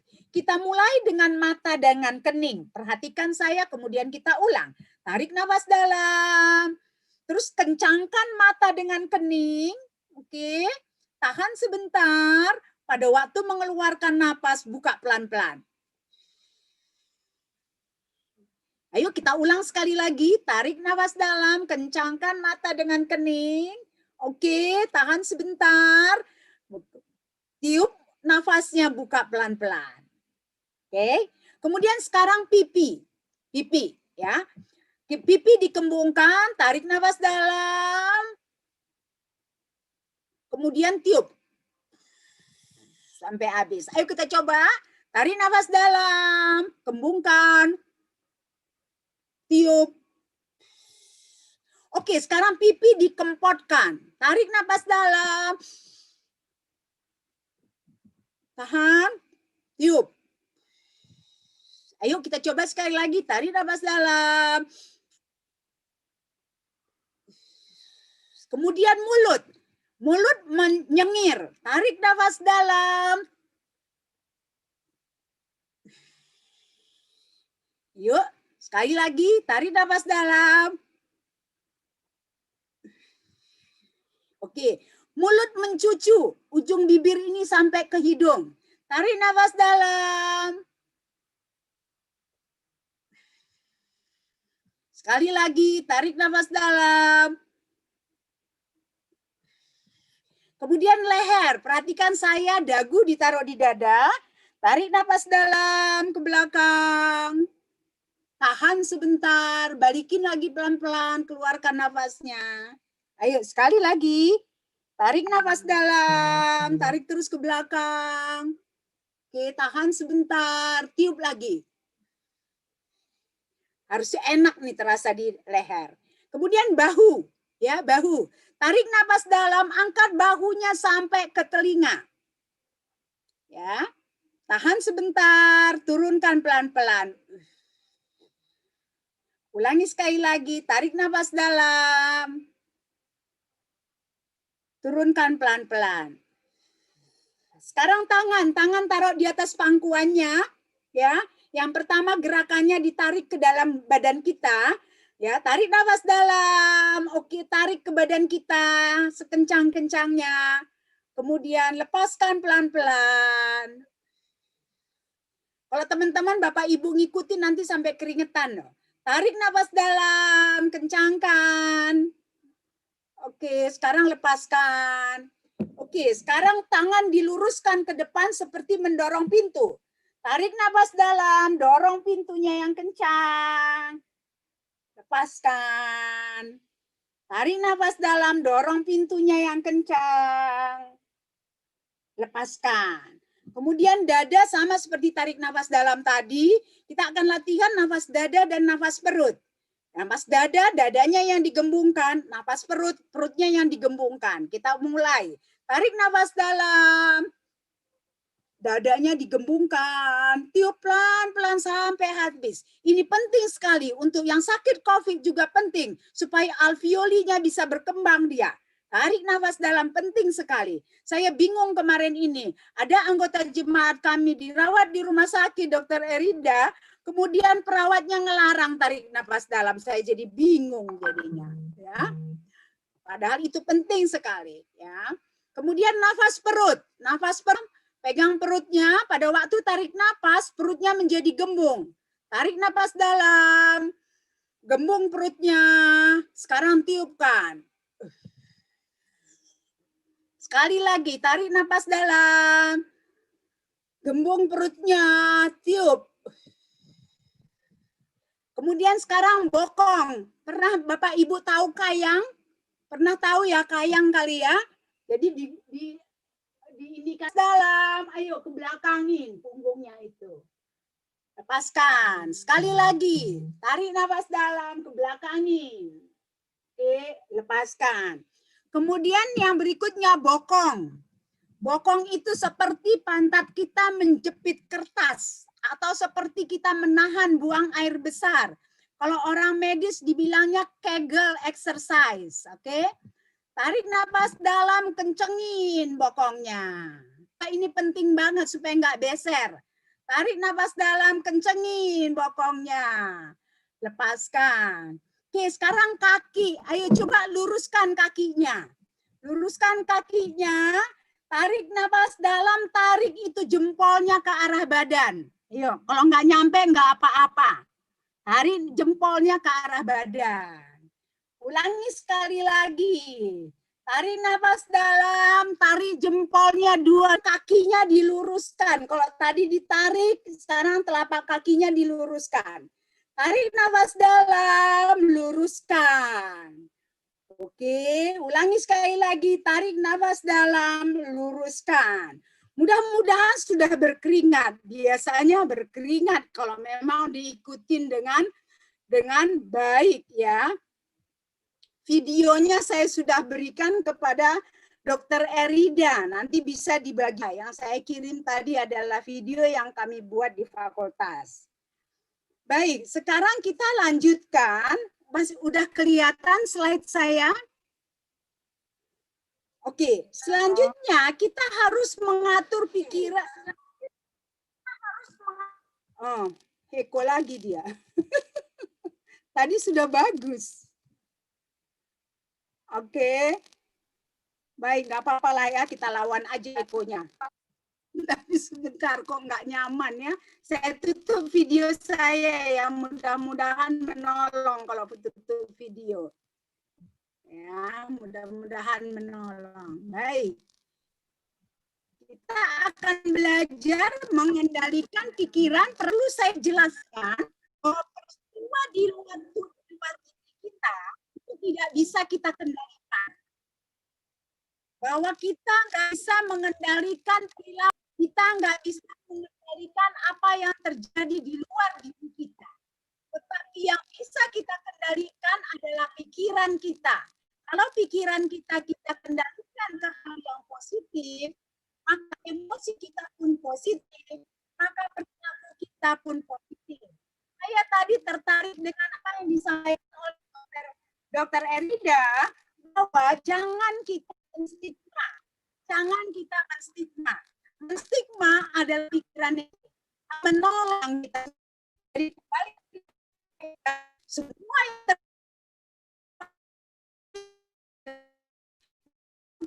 terpikiran adalah pikiran berikut. Nah, untuk meningkatkan kita,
hati.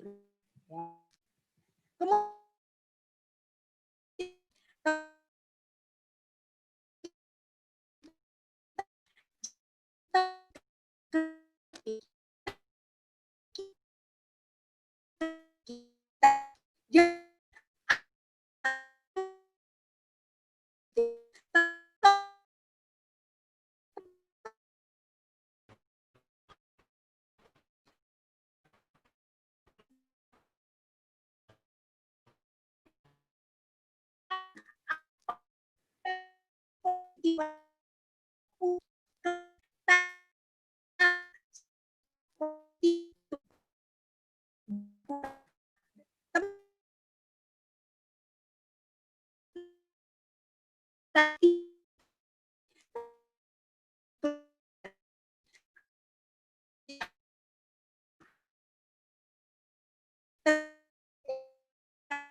Stop lagi dulu. Oke, sudah terdengar? Ini udah kedengeran, Prof. Oke, udah terdengar. Baik, Oke. saya coba Lanjut. Oke.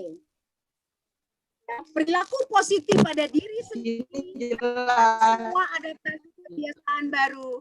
Perilaku positif pada keluarga, ciptakan suasana luar biasa. Perilaku positif pada orang lain, jika ada di gereja kita, langsung giliran tuh, hari Senin siapa yang ngirim makanan, hari Selasa siapa yang ngirim makanan. Begitu juga dengan lingkungan kita. Nah, kemudian yang berikutnya adalah relasi positif. Ya, relasi positif, no gossip anymore. Ayo berbagi hal yang positif. Ayo saling menolong. Ayo saling memberi. Kita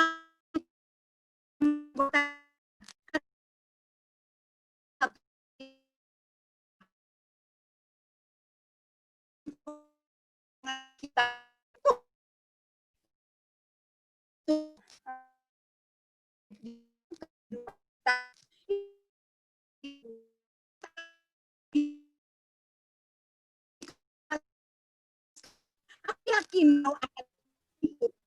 pasti dia mendengar kata itu dan itu membuat imunitasnya akan meningkat.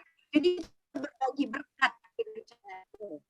Begitu juga tentang aspek spiritual. Mungkin selama itu kita berdoa untuk diri kita sendiri dan keluarga. Saat ini tetangga kita pun harus kita doakan supaya COVID itu tidak ada di sana. Tolong didoakan kami ada kesehatan. Termasuk juga doakan pemerintah kita. Karena nggak ada satu pemerintah pun yang mengerti cara untuk mengatasinya dengan baik. Tetapi kita berdoa agar pemerintah sehingga mereka memutuskan sesuatu hal yang baik. Kalau katanya jangan di gereja, nggak usah lagi marah-marah. Aturan yang ada, itu yang diharapkan. Nah, itu tadi adalah cara-cara untuk meningkatkan imunitas. Kemudian yang kedua kita harus lakukan secara mencegah penularan. Jika pemerintah menganjurkan jarak cuci tangan, bersihkan sumber penularan, kan etin dan batu. Dan terusnya begitu kita ketawa, kita teriak,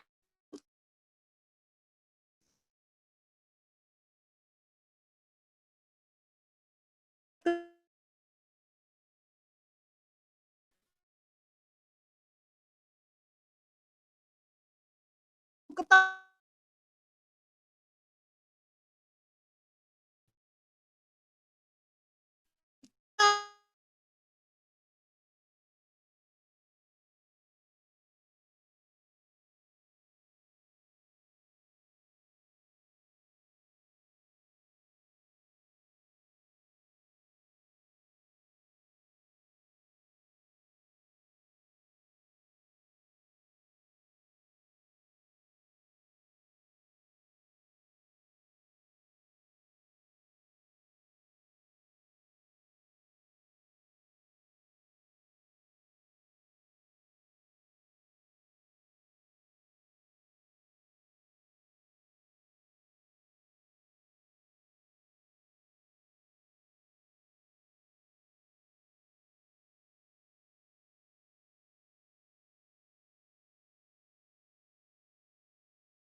memberikan materi yang begitu banyak buat kita pada siang kita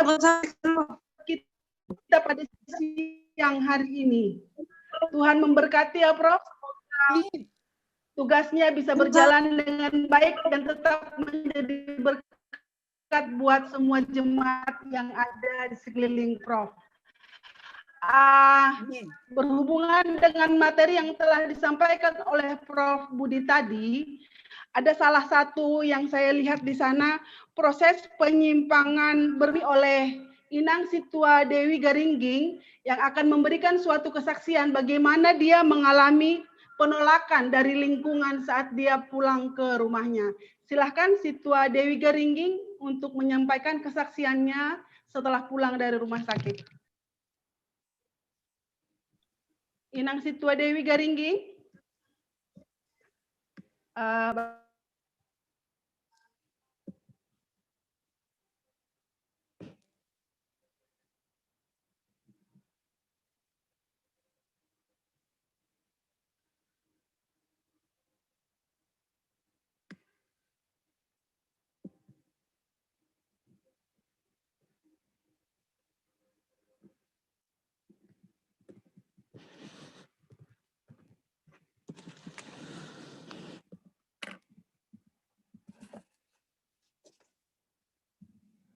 Ada yang mau menyampaikan pertanyaan yang terkait dengan materi yang disampaikan oleh Prof. Budi?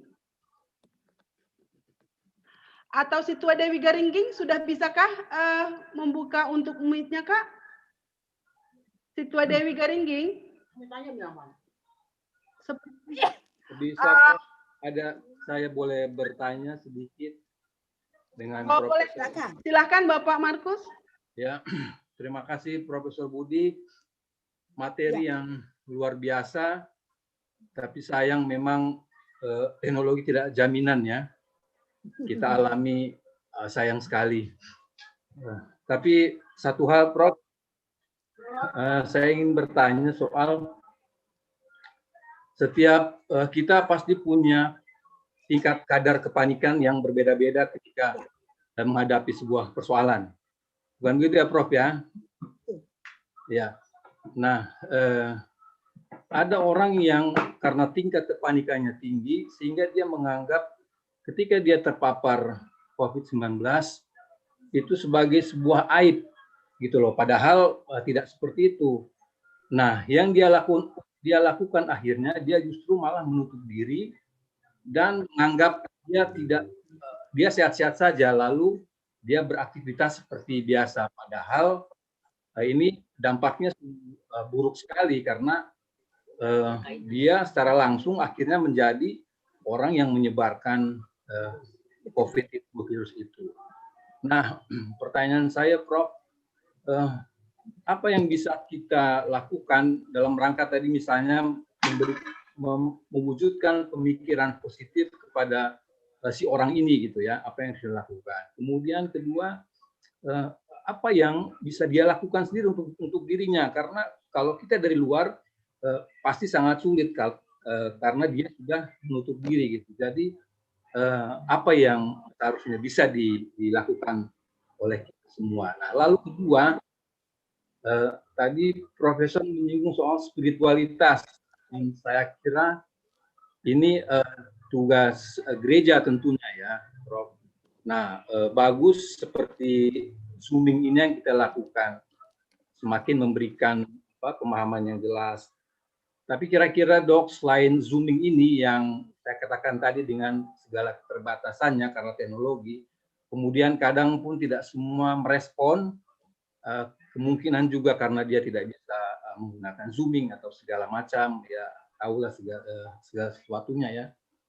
Nah, kira-kira langkah apa yang bisa dilakukan walaupun kecil tapi dia punya dampak yang luar biasa gitu. Meskipun kita harus pahami di tengah-tengah pandemi ini sulit untuk kita melakukan tatap muka gitu ya. Tapi kira-kira adakah misalnya mengirim lewat SMS lewat WA kata-kata yang menyejukkan, menyegarkan, membangkitkan dan membuat rasa sukacita gitu bisa tercipta gitu ya. Mungkin itu dua hal yang saya tanyakan ke Profesor. Terima kasih Profesor Budi. Baik, terima kasih Pak Saragi atas pertanyaannya. Mungkin saya akan bagi penjelasannya. Bisa dengar suara saya? Bisa, Prof. Bisa. Jika memang ada keinginan gereja, walaupun saya belum berhasil gereja manapun saya motivasi seperti yang akan saya sampaikan ini, bahkan kami kehilangan ketua moderamen kami, ya. Jika memang betul-betul kita akan mau melakukannya di dalam gereja dan seluruh jemaat kita, dan saya yakin kita punya kelompok-kelompok penelaahan Alkitab. Jika memang kita mau, tadi saya sudah sampaikan, minimal ada satu orang change agent di dalam keluarga yang akan melatihkan aktivitas yang saya jelaskan tadi, sehingga itu menjadi budaya. Dan kalau itu sudah menjadi budaya, maka dia akan otomatis melakukannya. Contoh, begitu saya panik, saya langsung mengingat, saya harus tarik nafas dalam.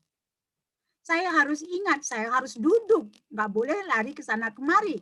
Harus duduk dulu, tarik nafas dalam. Dan khusus untuk yang Kristen, saya selalu katakan, tambahkan dengan doamu.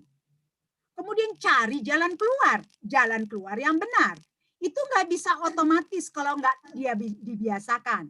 Kami melakukan pelatihan itu dibiasakan 8 minggu. 8 minggu tiap hari diisi. Apakah dia sudah kerjakan itu hari ini? Apakah sudah dikerjakan hari ini?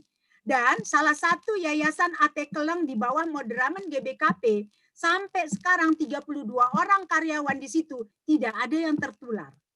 Dan menjalankan aktivitas itu. Seperti itu. Jadi kalau memang mau, saya siap melatih gratis. Ya, gratis ini sumbangsih kami untuk negara dan bangsa. Ya, jadi nanti di gereja ada, kemudian adakah kelompok-kelompok? Saya dengar tadi Dr. Erida mengatakan ada kelompok-kelompok.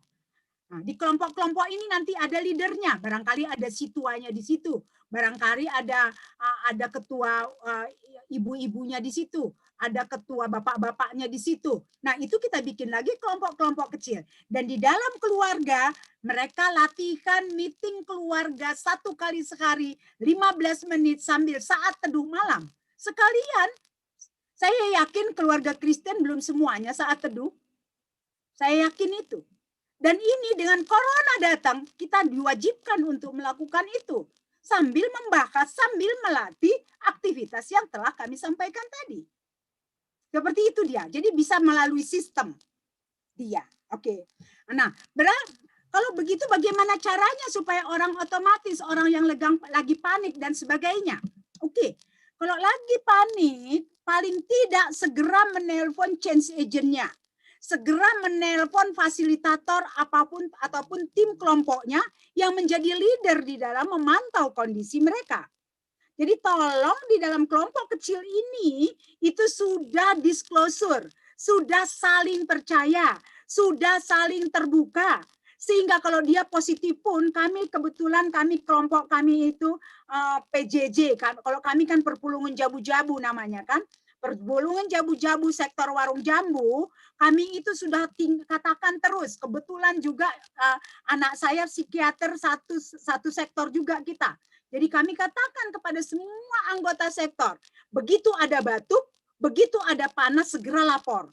Jangan ditunggu sampai seperti tadi disampaikan oleh Dr. Erida, ya udah kadung berat dia kan. Ini ibaratnya batuk dengan panas saja udah ditembak gitu kan. Ditembak dengan makanan yang baik, ditembak dengan istirahat yang baik, ditembak dengan vitamin yang baik. Tapi kalau dia tidak menyampaikan, dan nanti setelah batuk dan sesak baru ngomong, kemudian di ronsen sudah pneumonia, tadi Dr. Erida sudah mengatakan, kondisinya sudah masuk fase yang sudah berat, apalagi ada penyerta. Jadi nggak ada yang terlambat. Jika mau, ayo kita kerjakan. Kami siap, bukan saya sendiri nanti. Kami siap untuk membantu, kami minta ada leader-leader kelompok, kemudian ada penanggung jawab keluarga yang kita latih. Mereka lah yang akan memantau setiap hari. Kami itu 28 hari tiap hari, kemudian 4 minggu 1 kali seminggu.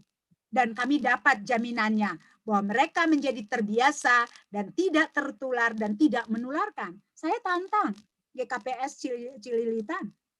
Dan kita bisa buktikan nanti ke dunia bahwa dengan cara ini kita bisa menjaga kesehatan anggota kita.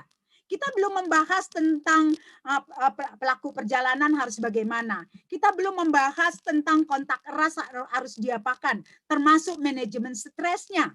Kita belum membahas bagaimana orang kalau sudah positif, apa yang harus dilakukan. Kalau kami itu langsung bikin jadwal. Tiap hari ada orang yang menelpon. Jam 8 pagi siapa, jam 9 siapa, jam 11 apakah voice note, apakah nelpon, apakah WA, yang isinya semua hal yang positif. Dan apa pula yang terjadi, di rumah sakit ada pula perawatnya yang melarang bawa handphone. Padahal itu satu-satunya caranya dia bisa berhubungan dengan orang lain. Sementara tenaga kesehatan pun nggak terus-menerus di dalam. Berapa jam sekalinya mereka itu masuk ke dalam. Benar kata saudara kita tadi, bahwa sangat sepi sekali, sangat sedih sekali. Ya, dan penuh dengan ketakutan apakah saya sembuh atau tidak. Itu harus didistraksi dengan adanya informasi-informasi yang mengontak dia, sehingga dia nggak sempat memikirkan apakah dia sembuh atau tidak. Itu kami lakukan pada teman-teman kami. Dan betul-betul sama seperti yang disampaikan oleh saudara kita tadi yang sudah bertestimoni tadi, bahwa itu membuat suatu semangat baru. Ya. Jadi memang berdasarkan sistem mau kita buat atau berdasarkan tiap keluarga, silakan. Nggak ada yang bisa seperti membalik telapak tangan. Nggak ada yang bisa sekali kita ngomong segera langsung kita melakukan. Tidak. Ini butuh perjalanan. Kami buktikan 4 minggu, 28 hari minimal, kemudian dipantau lagi 28 hari lagi, dan jika dia lakukan terus-menerus setiap hari, kita bisa jamin dia sudah melakukannya. Itu kira-kira Pak Saragi. Ya, terima kasih Prof. Terima kasih moderator untuk kesempatannya. Terima kasih. Untuk Ineng Situa Dewi, apakah sudah bisakah untuk memberikan kesaksiannya bagaimana penolakan warga saat kakak pulang dari perawatan rumah sakit? Silakan. Oke, terima kasih. Bisa kedengaran suara saya? Kedengaran. Waktu kami berikan 2 menit ya Kak, singkat berisi ya Kak. Ya, oke. Silakan.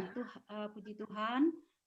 Sebelum saya pulang ke rumah, tetangga depan rumah saya udah japri saya duluan. Halo Tante, kapan pulang gitu ya. Terus berapa hari lagi. Kalau Tante nanti pulang, kalau bisa jangan jemur pakaian di luar. Terus jangan kontak dengan kami. Seperti itulah kira-kira. Terus saya begitu dinyatakan saya negatif, saya terlebih dahulu mengirimkan kop surat yang dari UKI karena swab saya kan melalui puskesmas setempat. Saya mengirimkan ke puskesmas dan saya juga kebetulan mengirimkan juga ke Pak RT bagaimana nanti masyarakat itu, tetangga itu menerima saya dengan kondisi saya yang sudah negatif.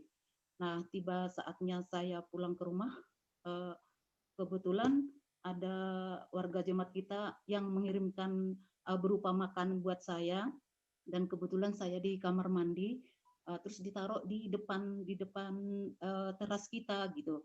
Terus mereka japri lagi, halo Tante, itu ada makanan di rumah, tolong dong dibuka pintunya sedikit aja gitu.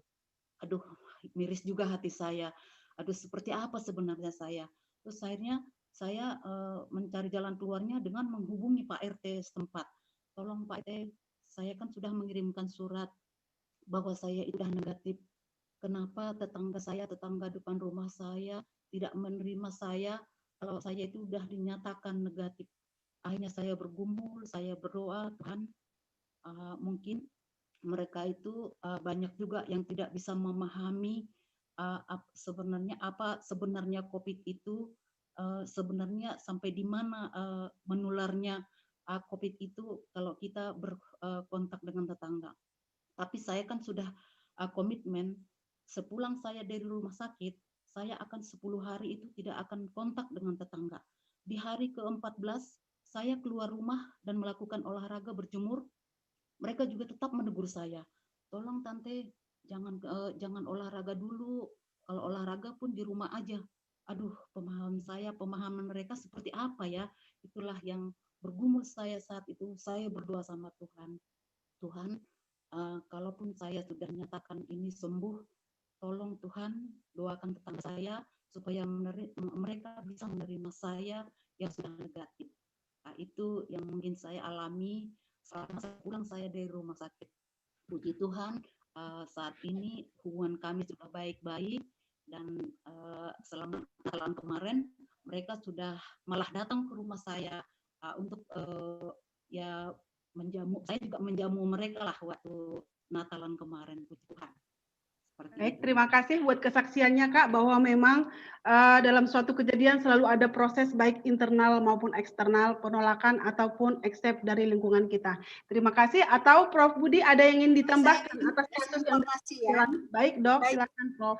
Pelatihan yang kami lakukan bukan hanya melatih yang saya bilang tadi, tapi kami kerjasama dengan Dinas Kesehatan untuk melatih kader kesehatan di tiap RW, agar kader kesehatan itu mengerti tentang COVID dan justru dia tahu bagaimana berespon terhadap baik itu yang positif, baik itu yang sakit batuk pilek, baik itu yang pulang dari rumah sakit.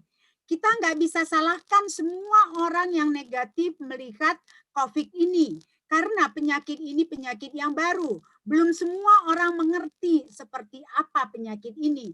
Apalagi kalau dia mendengar berita-berita hoax yang memang tidak jelas. Saya pikir tadi saudara kita Dewi sudah bagus sekali responnya. Hanya satu yang perlu ditingkatkan, seperti yang saya bilang tadi, peristiwa di luar diri kita, sikap orang lain di luar diri kita tidak bisa kita kendalikan. Yang perlu kita kendalikan adalah pikiran kita, supaya kita tidak rugi, supaya kita tidak semakin terpuruk. Jadi biarkanlah semua orang tidak menyukai kita, tapi Tuhan Yesus pasti menyertai kita.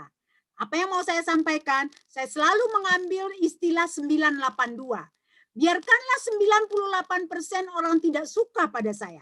Asal ada 2 saja lagi. Siapa yang 2 itu? Saya dan Tuhan Yesus. Ya. Jadi seperti itu pola berpikirnya, 982. Termasuk dengan suami kita, termasuk dengan saudara kita. Masih ada 2 saja hal positif yang kita lihat. Itu saja yang diputar filmnya. Jangan putar film yang negatif. Supaya imunitas kita tidak terganggu. Supaya kita tetap dapat menghadapi persoalan apapun di dalam kehidupan ini.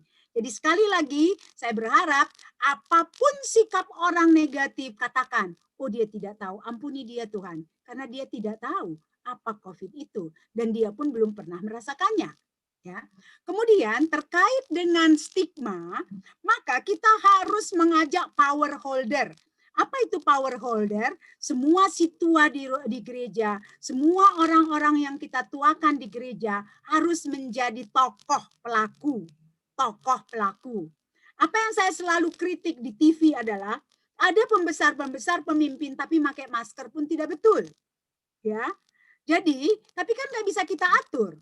Nah, kita atur saja di keluarga kita atur saja di sektor kita atur saja di gereja kita, supaya pemimpin-pemimpin, pemegang pemangku kepentingan, pemimpin-pemimpin di gereja kita, semuanya harus patuh dengan protokol kesehatan, sehingga dia menjadi model, menjadi contoh untuk kita. Karena untuk membuat terbiasa, kita lihat orang benar menggunakannya, kita lihat keluarga kita benar menggunakannya, dan kita pun meyakin dengan kita juga benar menggunakannya. Memang ini masih butuh perjalanan panjang, tapi nggak ada kata menyerah. Ya, tidak ada kata menyerah. Itu kali tambahannya, Rospiani. Baik, terima kasih Prof. Budi. Buat kita peserta webinar hari ini, jika ada pertanyaan atau yang ingin ditanyakan, boleh melalui Dr. Erida. Nah, nanti mungkin jawabannya Dr. Erida yang menyampaikan kita lewat seksi masing-masing, berhubung waktu kita sudah selesai untuk webinar hari ini. Di akhir kata, kami dari moderator menyampaikan buat Prof. Budi, masak mie tak pakai kecap, rasanya jadilah hambar. Hanya terima kasih yang terucap untukmu Prof. Budi yang berbudi besar. Mantap. Mantap. Makasih Prof. Makasih Kak Imas. Untuk Dr. Erida yang selalu mendampingi kita Jemaat Kepes Cililitan berlibur ke Raja Ampat bersama ayah dan ibu kita. Terima kasih Dokter Erida sahabat sudah ikhlas memberi tahu kita. Terima kasih. Amin. Terima kasih. Bagus amat. Terima kasih Bu Dokter Erida. Terima kasih semuanya. Terima kasih. Salam sehat semuanya. Izinkan saya testimoninya ya, Iban sama Awe. Dan tetap siap. Kami nggak minta bayaran. Kami semuanya pelayanannya gratis ya. Asal ada yang mau mendengar saja. Mari silakan. Jadi jangan hanya sekali ini karena saya yakin jemaatnya pasti banyak. Yang sekarang yang hadir masih kurang dari 100. Masih banyak yang belum. Ayo diulang-ulang saja terus. Pasti nanti mereka juga akan mau hadir. Terima kasih, Tuhan berkati semua. Saya Terima kasih. Terima kasih para narasumber kami.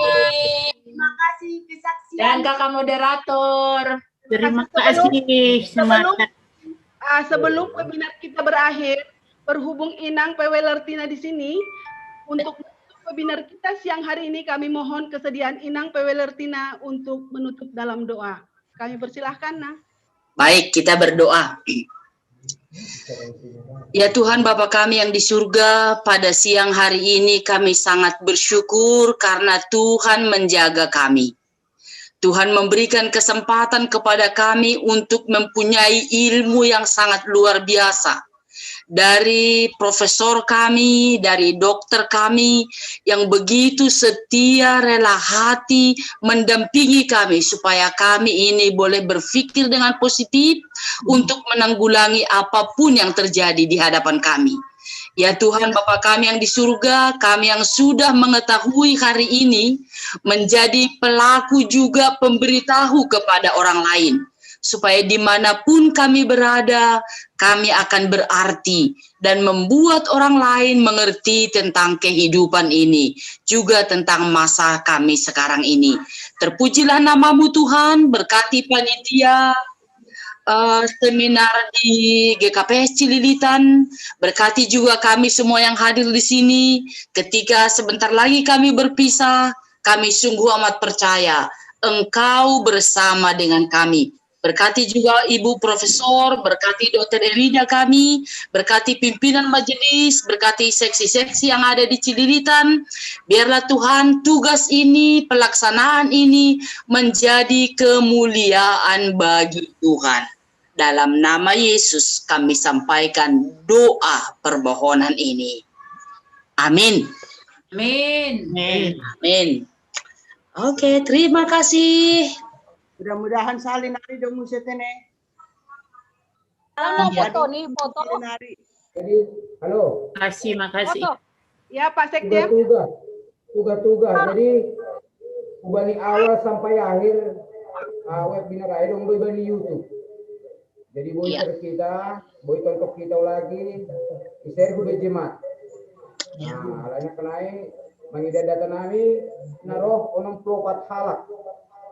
Nah, doma itu kenani na dua sakeluarga.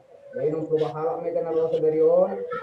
Jadi nomor video YouTube ay holi, boleh buka-buka kita, asal lebih paham soal udah nih profesor aja nih. Dan juga terima kasih Mbak nih Ketua Gugus, Ketua Medis GKPS Cililitan agar boy continue untuk webinaron demi kesehatan jemaat.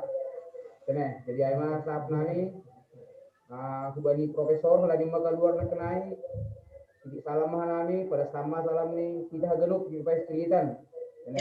Sampai luar sehat-sehat pelayan nasiam medis sunai umat jemaat tak. Terima kasih, Mak. Amin. Terima kasih semua, terima kasih Tulan. Terima kasih. Salam sehat. Terima kasih. Terima kasih Kak Moderator. Keren semua. Terima kasih. Ya, salam sehat untuk kita semua. Amin. Iya. Ya. Tunggu salinari upasamai moderator. So namain dong. Di payung cerah. Oh, minum kopi. Iya. On bikin sendiri mah Pak Sekjen, sing dong moderator ben kopi. Bagus. Mengarang upas anak kinai, mengarang upas. Lagi mengemben upasa lo binok. Dong penokan upasani bani pimpinan bekama tongon, baik.